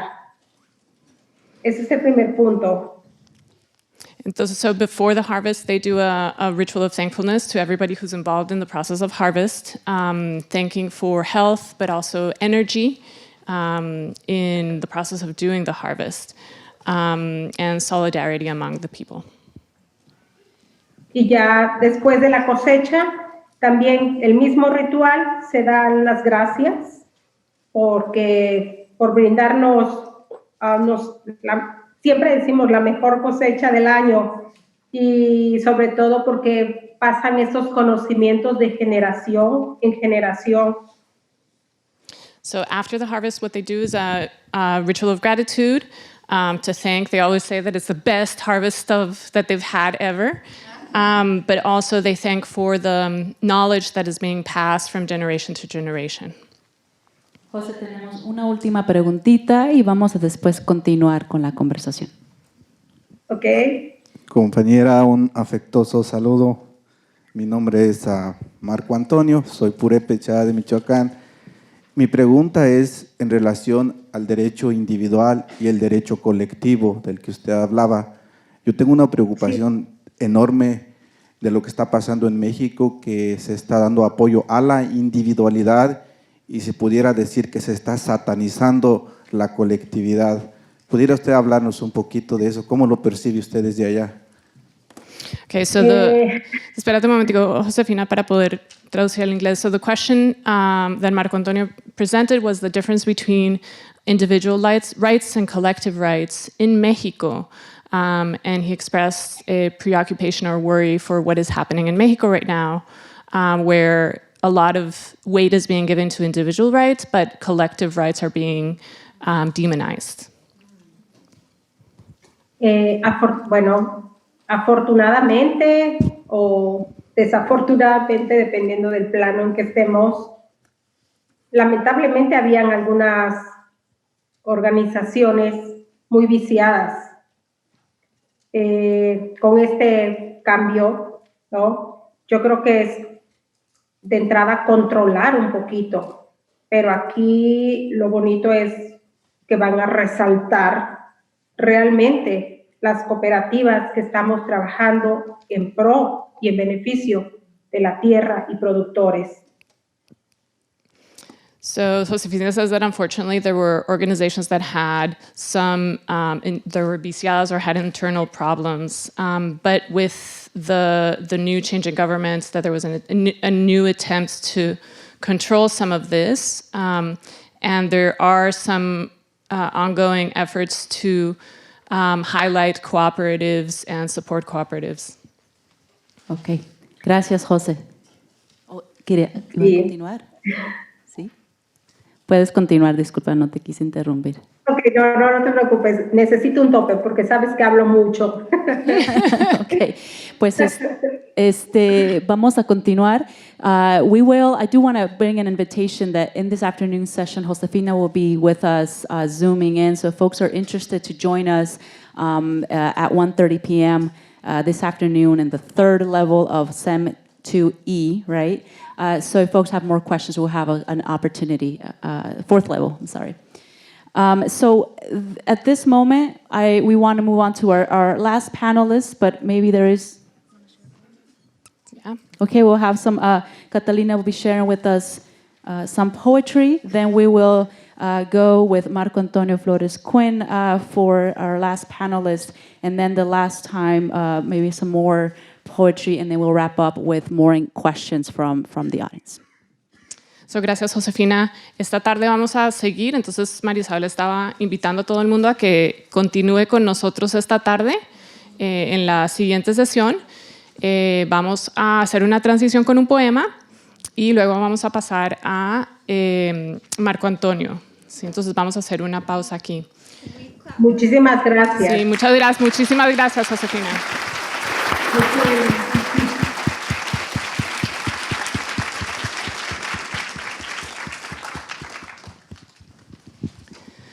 So just as transition to our next segment, I want to share a poem for you all from a text called Unaccompanied. This is by a Salvadoran poet called Javier Zamora, who very publicly shares his story of coming to the United States as an unaccompanied minor, and is one of the undocumented poets. So they created a group of poets who are undocumented. And given that we've been talking a lot about this way? Yes. Given that we've been talking a lot about intergenerational communication and connection, I want to read a poem that is called Abuelita Says Goodbye. Javiercito, you're leaving me tomorrow, when our tortilla and milk brats will whisper, te amo. When I'll pray the sun won't devour your northbound steps. I'm giving you this conch swallowed with its deltas, waves, and the sound of absorbing sand. Hold it to your ear. I'm tired of my children leaving. My love for you shatters windows with birds. Javiercito, let your shadow return alone or with sons, but soon. Call me mama, not abuelita. All my children learn the names of seasons from songs. Tonight leaves fall. There's no autumn here. When you mist into tomorrow's dawns, at the shore of somewhere, listen to this conch. Don't lose me.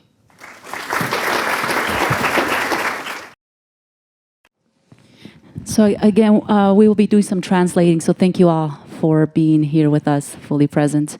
Now we have our compañero Marco Antonio Flores Quin, who I had the privilege of meeting recently, and have become myself trying to build a relationship as someone that is an immigrant from Michoacan, and this is where our compañero is from, and someone that's I've been kind of on his personal journey to reconnect to my own roots. So Marco has been part of that, and I've been able to be part of the community in the colectivo that he'll be talking to us about today. So we come back from Oaxaca, we come back here to Olympia, to this region, but we also come back to this question of movement and migration, which is where we will engage in that conversation. Bienvenido, Marco. Welcome. Sesi Kimbo.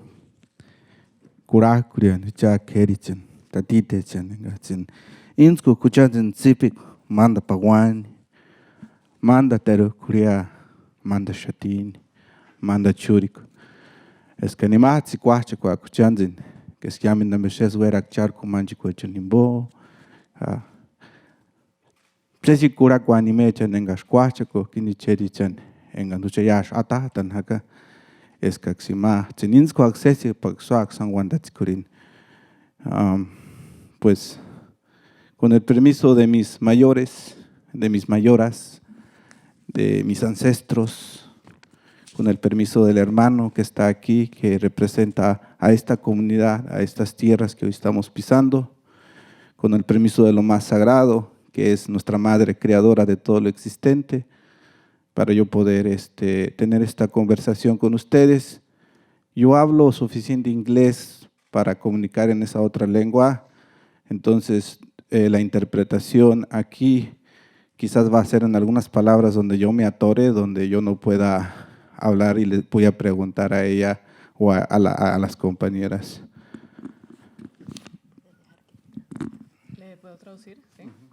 Entonces, I want to begin by asking permission from those who are older than I,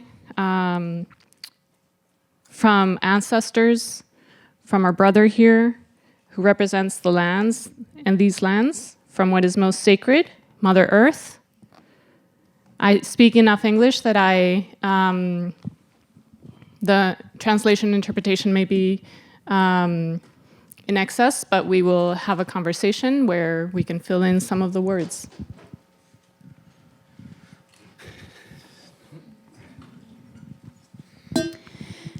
Compañero, if you can share with us a bit about the work that you're doing. I know you live in Auburn, but what is the work that you're doing around cultural revitalization as indigenous people from Michoacan who are now immigrants in this land?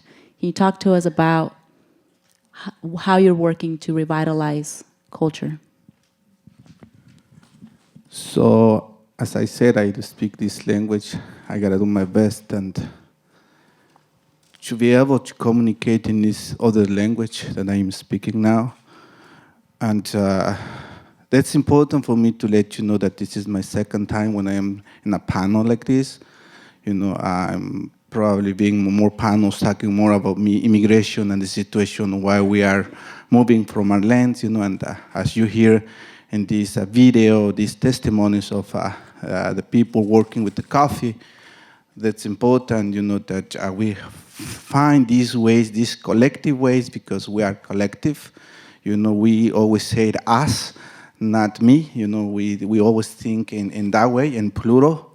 And we are also working on this, how we can stop this, you know, because each time when I ask my community, and I want to be, ask you an understanding, I'm very sensitive, so I have this connection with the Mother Earth, and I am being able to talk with her, and I know many people do not understand that level, but in my meditations, I am able to talk with her, and I am able to have this message from her that she is suffering, that she is dying, and each of us, we have some responsibility about it, and we can help her.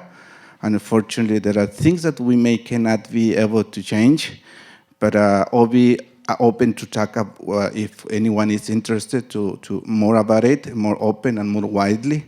So I just want to tell you that when I ask my community that where is their heart, su corazón, so our body is here, you know, but our corazón, our heart is in our lands, you know, and it's hard to be that way, like defragmented, you know, because we are not complete, you know. We are always have this pain to try to reconnect with our loved ones that are in Mexico.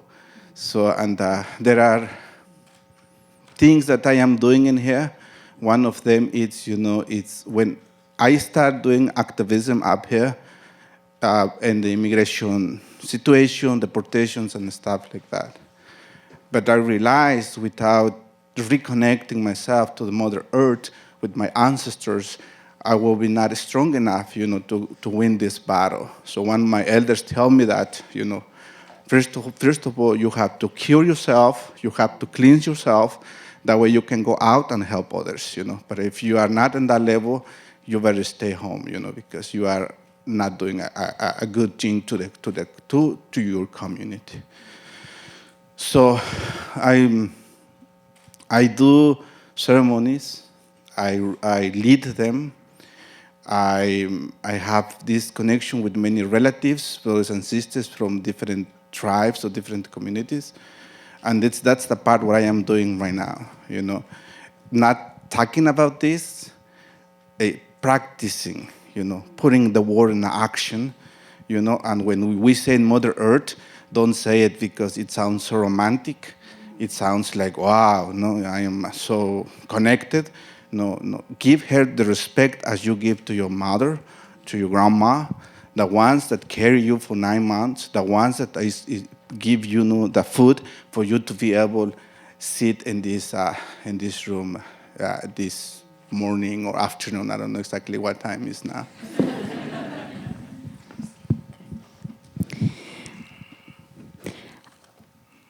As someone that is, you said that you're involved with immigration justice work in this community, as someone that is seen as an immigrant to this nation state, right, to this side of the border,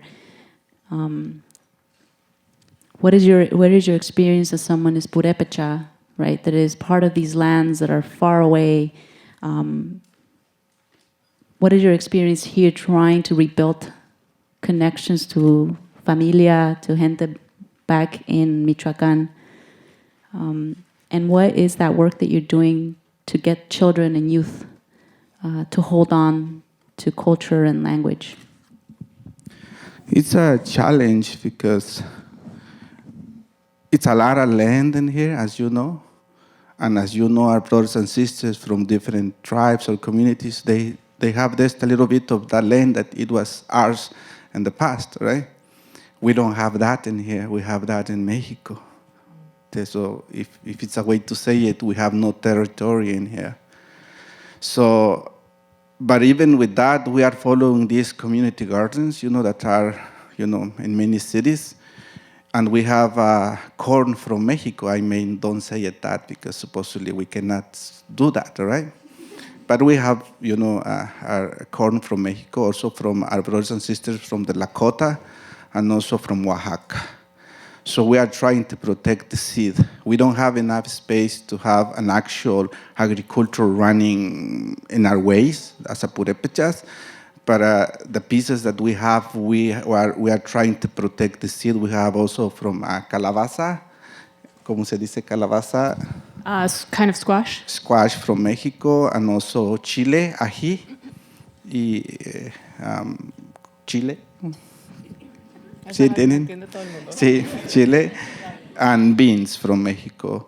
So we are trying to protect that. Right now, we are about ready. If one of our brothers and sisters from a tribal land, they gotta let us, to use a piece of land because we wanna do this for real. We wanna. In our tradition, we have this, like, if someone give us, the land, of course we have to ask permission, first of all, to the motherland, but also we have to share, the way I grow up is that sharing, being collective, helping each other, and we are planning to share the harvesting, can be in a good way, like 50-50 or 30% for the community, 30% for my community internally, and 30% for the tribe, something like that. But we are very much ready for something like that. And when we are doing that, it's a way, and the way, like in the action, by doing this, like we collect mushrooms also, So when we are doing this with our kids, we are showing them. Let's say this is an experience that I have with our kids. When we did the first time, the first harvesting, one of the kids did make this comment: "How come with this little seed, talking about the corn, now we have this giant and many seeds on it?" It was incredible for them to see something like that, and for me it was something like kind of like normal because I grew up seeing that, right? But not my kids, right? So one of them said, I always believe that the beans, they are underground and we have to dig them out from the ground, and I say, wow. So reconnecting them in this way, it's the best way, by doing this. Like when we are collecting mushrooms, I am telling them the name of the trees, the name of the mushrooms that we have down there in Michoacán, Mexico, and the mushrooms that we have up here, and always getting some help, some advice for the ones that know more than me about the mushrooms, the local mushrooms that grow up in this area.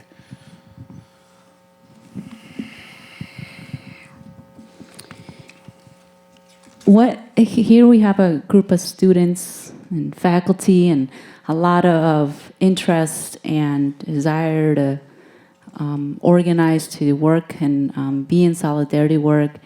I think with all that is going on around us, sometimes we feel paralyzed. What are some maybe lessons you can give us or advice for how do you keep moving forward? How do we hold on? How do we heal? How do we hold on to hope? So any advice you can give those of us that are here that have the heart to do this solidarity work but might feel a little paralyzed. So when we talk about the indigenous or Purepecha, in my case, to being the hope of the humanity, about all the things that are happening right now, this climate change and stuff like that, you have to realize like many of that narrative is political stuff, Many of these people, the big foundations that have a lot of money, they do not care about Mother Earth or the motherland. They do not care about that. They do care about the funds that they are getting by doing this narrative, all right? So I want to show you just a brief how we are different or why we are different, or this narrative that comes from Occident, from Europe. What's the difference, like in my case, of Purepecha? So Madre Querasperi, Mother Creator, she's a female. Because the female is that provides, the continuation of the life. When she gives us the life, this life that I am breathing right now, she did in the 4 energies, and many of you know these energies, that it's the water, the earth, the wind, and the fire. 4 for the male, 4 for the female. We are in the same level. It's not like other cultures that say, or they take a part of the male and create the female. Now the female is, to serve the male, something like that. I overhear this many times. All right? We are in the same level.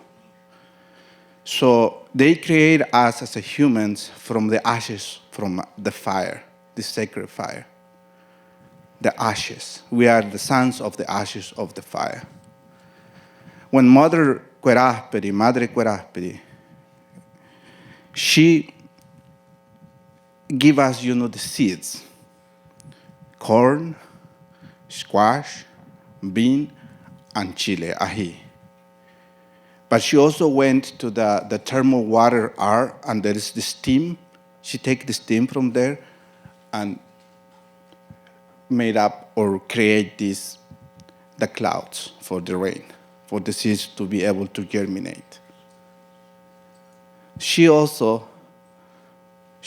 us so much that she wants to take care of us, That's why she's providing us with the rain for the seed to germinate, But she also gets upset when we are not following the respect to the ones that provide us life, the sacred energies that provide us life, like the water, And you know what I'm talking about, the privatization of the water or the contamination and stuff like that. I want to use that example. So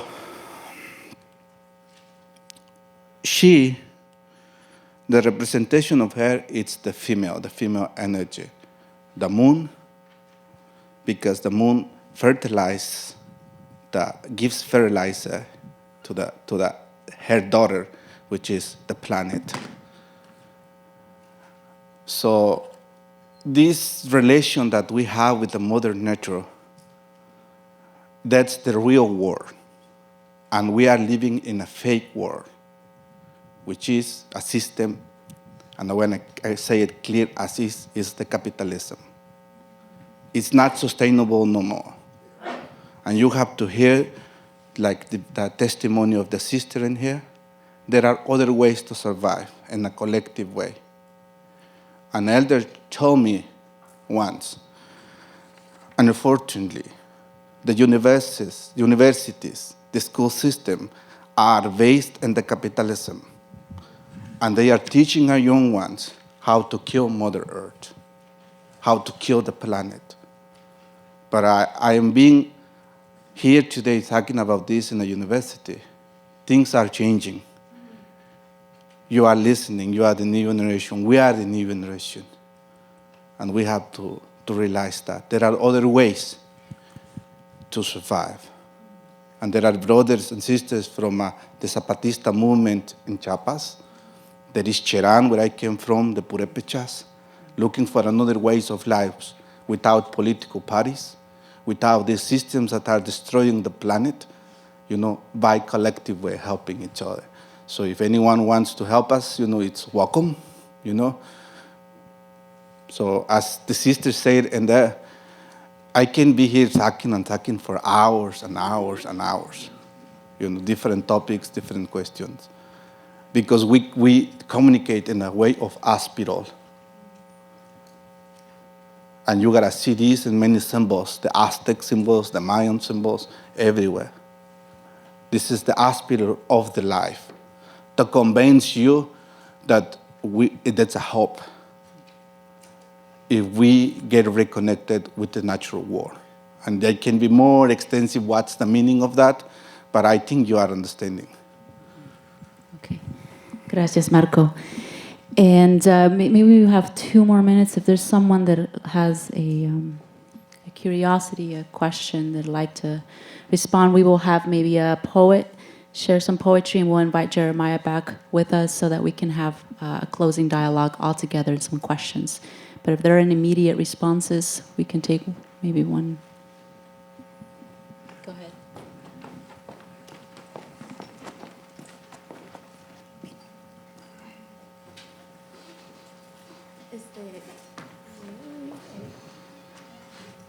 ¿Ya? Ok. Hola, mi nombre es Amor Mendoza, soy de Guanajuato y pues muy interesada en lo que he escuchado sobre lo que tuvo que decir.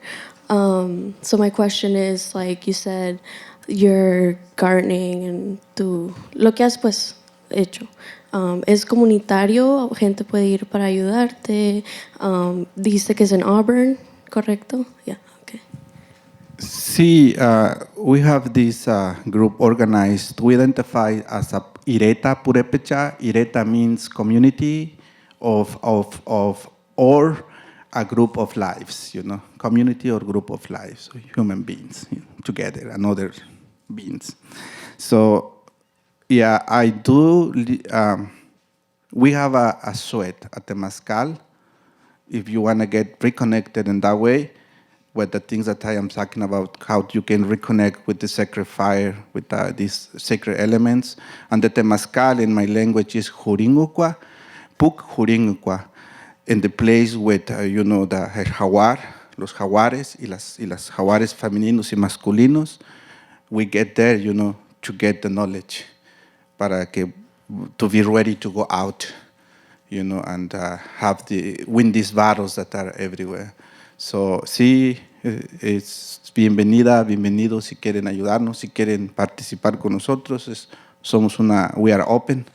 Las comunidades nativas siempre hemos sido así, de darles la bienvenida. Ahora los hermanos también me han dicho, o los abuelos me han dicho, también hay que saber diferenciar cuando alguien viene a hacernos daño y vamos a también cuidarnos de eso.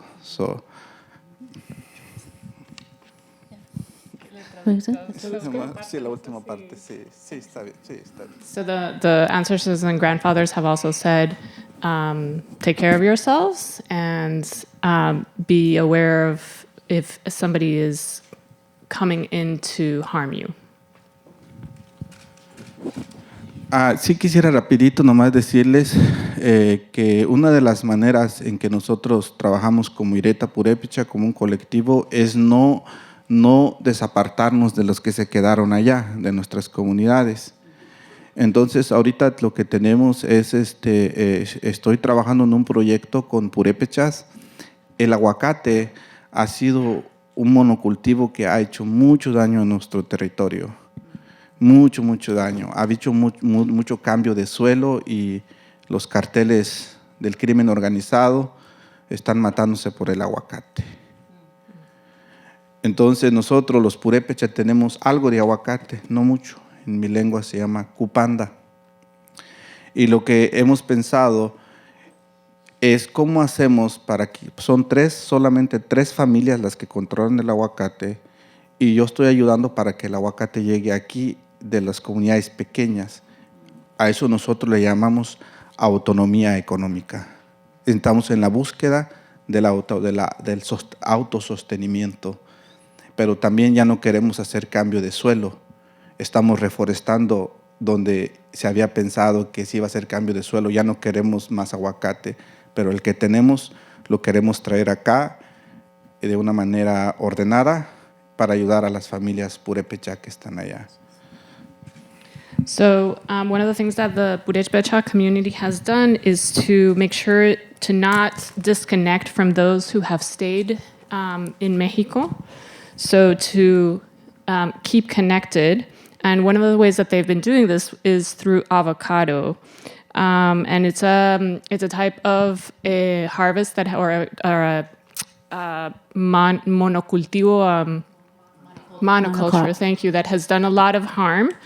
And so one of the things that has happened was that cartels have been involved in some of these monocultures. In Purépecha se llama upanda. Upanda is the name of Purépecha for avocado. And so one of the things that they are doing is there's 3 families that have control over the cultivation of avocado. So one of the things that the Purépecha community is doing is really trying to get some of the smaller harvests of avocado and to be able to make connections here to the United States so that those small farmers and small cultivos can be brought here to the United States in the hopes of creating economic autonomy. That involves allowing forests to come back to some of the places where avocado was being cultivated before and not cultivating avocado in those places. Gracias, Marco. Can you help me thank Marco for being up here? We have a poem. But then we'd like to invite Jeremiah back with us to have a discussion of their questions so folks can jot down thoughts and questions to wrap our conversation with. Yo, as I watch the climates change and the planets tilt, the water levels raise, another continental drift, extinction level event, super full moon eclipse, suicide squads, don't sit back and reminisce. We let the hollow tit spit from the bottomless pit at the rich poverty pimps that are robbing us quick for that economy fix. The godless caught in the abyss amidst the warm politics and colonizers' tricks like the foreign catalysts that got our bodies all sick. Toxic biological agents they're trying to conquer us with. So I mix prayerful thoughts and splits for that positive kick. Plotting is thick because I know that karma is pissed for every opportunity missed for that community bliss. See, it's power to the people. Every day we exist because every day is a gift. Through sacred ways we don't submit to all the violence and destruction corporations inflict. We stay fully equipped to shut down every biz, destroy and dismantle the rigs or go to war with the pigs. We praise sun rays and celebrate generations of kids. Imagine liberation. These days we're making it big, and what can I say, y'all? That's the way it is. Some things fair change, other things shape shift. Some things are strong as rocks, other things break to bits. Take change like that, that's the way it is. And how is it that we could overlook the obvious, mistake the miraculous for the monotonous, and neglect to see the power in these so-called miracles, as society calls them, and easily disregard the triumph over hardship, the rough roads, tough patches, harsh winters, brutal summers that we marched in, those experiences which we claim to have forgotten, as if we could no longer remember the dreams we were robbed of once we were brought in and held captive against our wills in these old world structures and paradigms that are toppling. I give no other options, but we survive the dark trends of devilish doctrines only to get lost in the surge of the topspin when we step outside the circle and fall victim back into these downward spirals and vicious cycles of synthetic concoctions. Soul rebels throw caution like Molotovs at the lawmen, keeping us locked up, adrift in this moment where the past and future are presently caught up in a struggle between a life worth living and a life worth watching. The fulfillment of a promise with death as the true promise, it's the true prophet.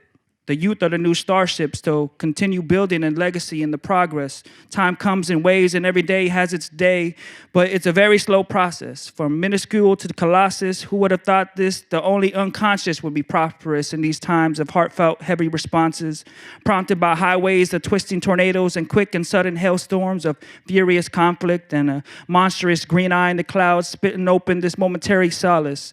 With double-edged rainbows extended beyond us, and blue herons, gray osprey, golden eagles, black hawks, brown buffaloes, and red foxes, and the colorful prayer ties that blow in the breeze so often, reminding us that faith is alive and requires constant sacrifice and homage to strengthen the forged relationships we recovered and bonded from the losses that continue on as the old heartbeat of Pachamama. It's obvious. This language keeps us all enslaved. Some days we wish we could find new ways. It's more than just trying to get paid. It's trying to find the wise. And I try to survive and trade. Whatever I learned inside, I pray that you find outside one day. It's all truth hidden in lies, but sometimes you see it's all given disguise. I see it inside of your eyes, so don't ever forget it. Peace.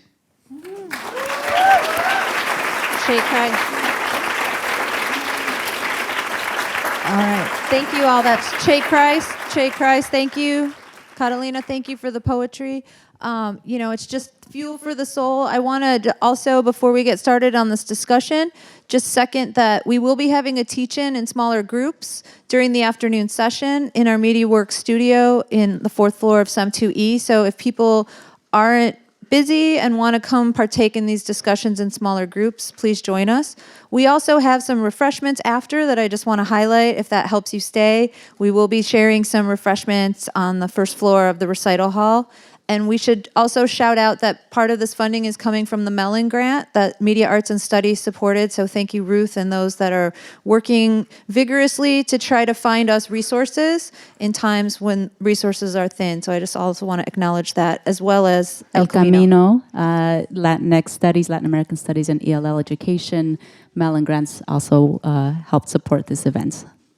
So we like to have questions.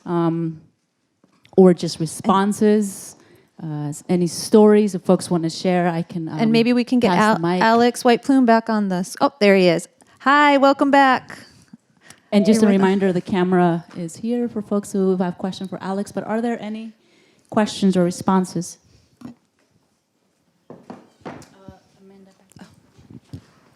If you can speak into the mic, it's helpful because we're recording this.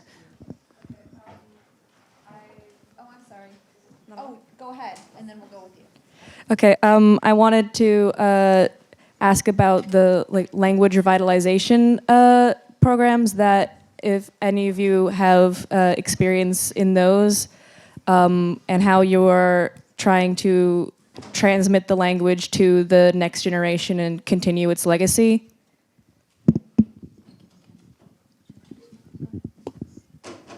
Hello? Okay. Currently, today, in our territory, Squaxin, in the interior Salish Sea, we don't have any fluent speakers, but we're fortunate to have a widespread language of the Salish Sea, which is 12-shoot seed or 12-shoot seed or Lashute seed is the English flavor of it.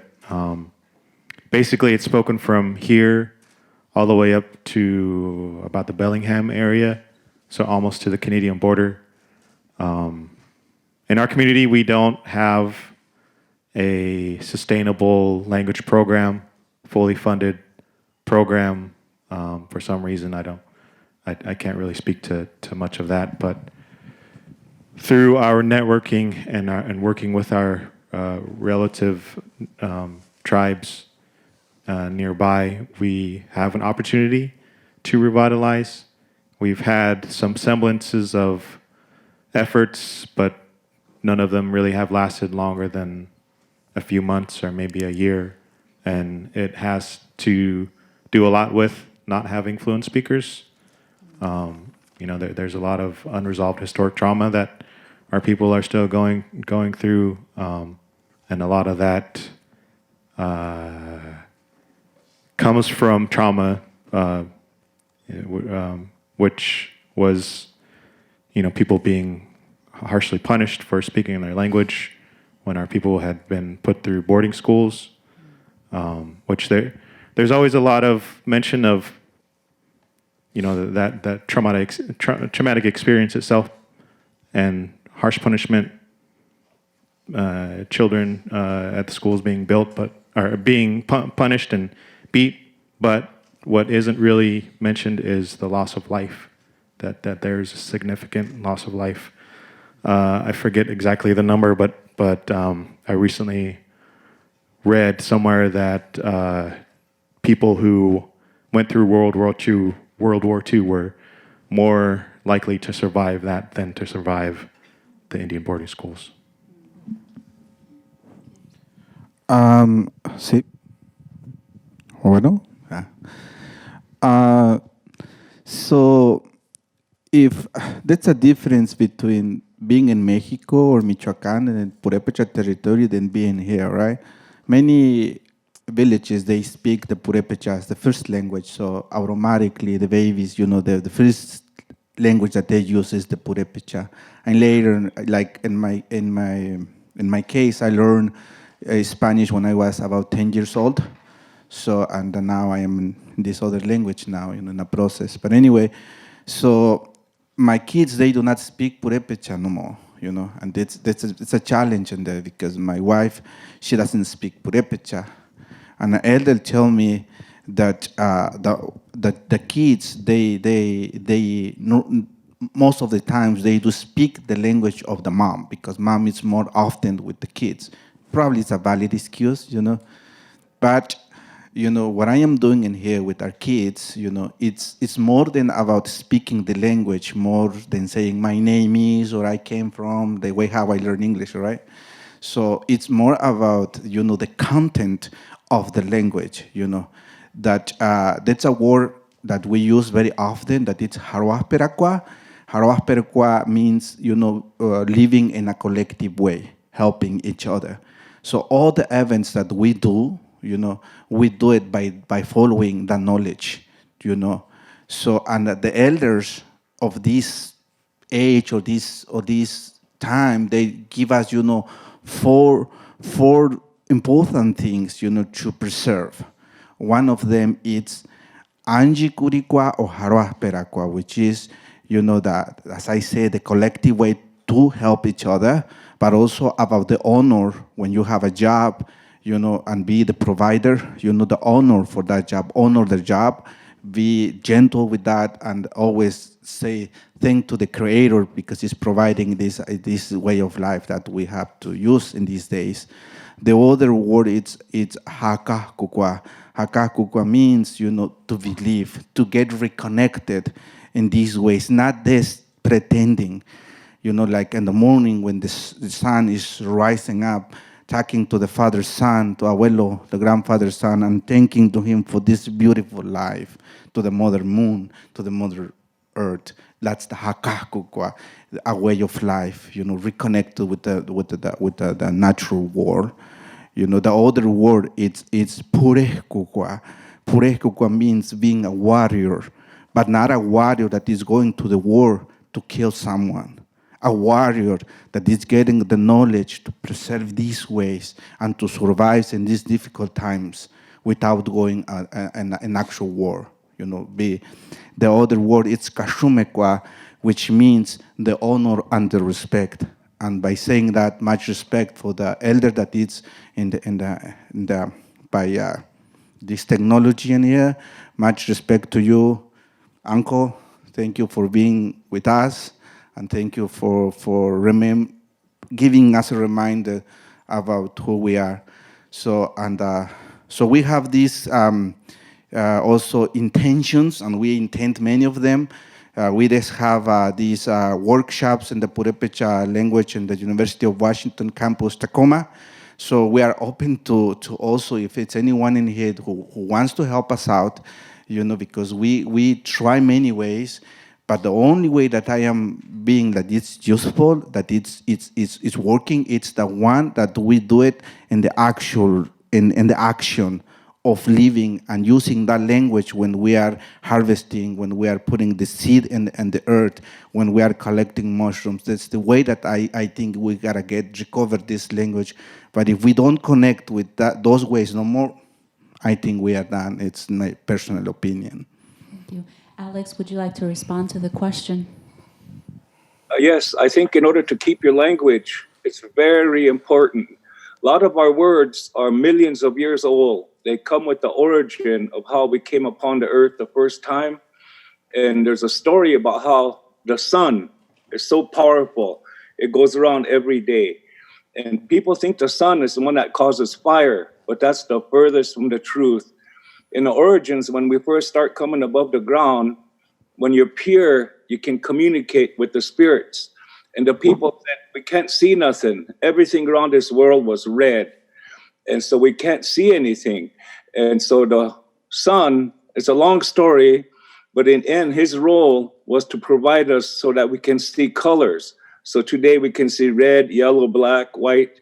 And so that was the role of the sun, called we. It's a simple word, but if you know the origin story, then you know your place in life. The earth, everybody mentions, Lakota, we call that ma-ka. Ma-ka. Everybody should know that word. Ma is your sense of being, and ka means used to be. So if you know the origin of that word, you're going to look at the earth and know what it really represents. Right now, you could be sitting on the forehead of one of your ancestors 100 generations ago. You don't know. So you have to walk reverently on this earth and always have respect for her. And other things that we're talking about is food sovereignty. I'm really in favor of that. But in our minds, the white man said they have a brain. They say this is a brain. But when you use that concept to think about all life, then your brain elevates you above all else and everything becomes subordinate to you. You're a boss, you're power. In Lakota, what we call, the white man calls brain, in Lakota, we call that nasu. Nasu means the seed. We're no different from any living species on this world. We're no different from the trees, the grasses, hemp, the animals. They all come from the seed. We came from a seed. So your whole seed controls your whole life pattern from the day you take your first breath to the time you leave your breath. And when you think from a seed perspective, you're going to have compassion. You look over to the land. And today in our land, our gentle buffalo walla grass that's so nutritious that it was natural here is being overrun by grass that comes from Canada, from Asia, from Russia. And so you see the genocide happening to the plants. The trees are being impacted by other trees that come here from another area. And these trees, they bring different germs and diseases, and they impact the original. So I just think that your language is really vital. And if you don't speak your language, don't be ashamed of yourself. What you are is you're the impact of the American genocide. And it's not your fault that you don't speak your language. That was the policy, a government policy. So I just wanted to share that with everybody. Our ways, the way we preserve our language is through ceremony. All my children know the songs, the spiritual songs. There's welcoming songs. There's thank you songs. There's a request song. And if you know those songs and sing them over and over, eventually you'll understand what it is. And our way to accept knowledge is 4 stages. The first thing is when you know something. In Lakota, that's called slolye. Slolye. You know something. So now that you know something, then you learn what that something is. And in Lakota, that's called unspe. Unspe. So now that you know and you learn something, the third step is called abeleza. That means you understand it. And once you understand those 3, the 4th step is natural, called ksapa. You become wise. And these are the 4 phases of knowledge, education in our language. And so it's a beautiful way. Our women, the female, have a real gentle language. It's just kind, loving, nurturing. That's the way it's supposed to be. And as men, we're different.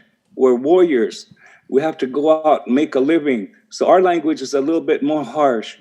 And when a child becomes the age of 5 or 6, the moms usually push them out to their uncles, to their dad, their grandpas.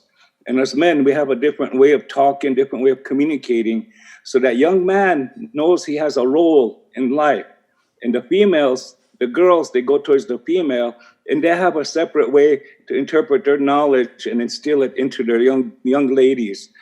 So our culture is very vital for the existence of all mankind. If you don't know your language, you don't know the origin of how the world came to be here. You don't know the real reason there was water. If you don't know the real reason why there's thunder, what was the purpose of the stars? How did it impact our lives?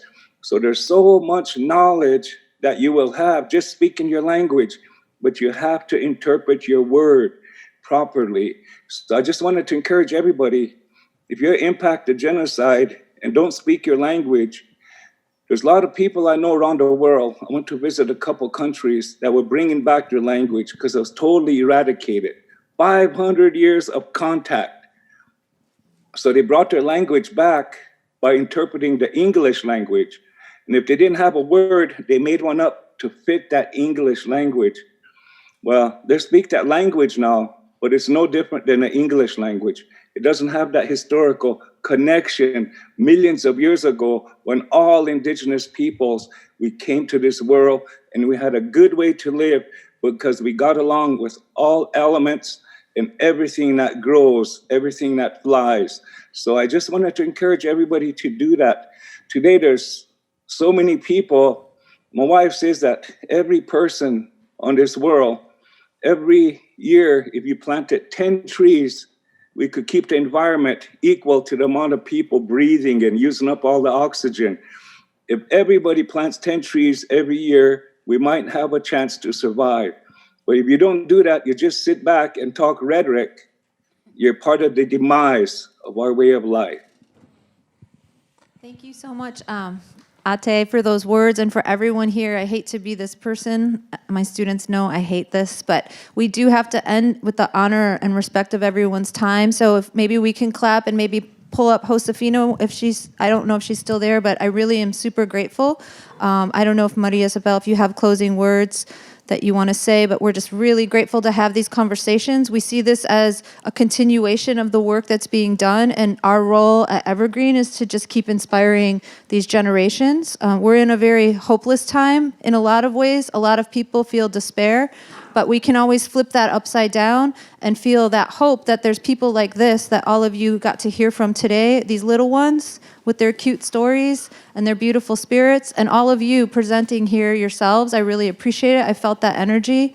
And even in Oaxaca, the raving reviews of Evergreen are going over the Zoomy. I want to encourage y'all. We do have an hour lunch break to come up, and if you have questions, I'm sorry we couldn't get to the rest of your questions, to continue discussions, to connect with the folks that are here with us today. One word that I heard throughout what was shared is this word of gentle. And I want to, for me, I'm going to leave with that. How can I be gentle to each other, to others, to myself, and gentle in this work that we want to do to build a better world for all of us. But I want to invite us all to think about being gentle in this work. And there's refreshments.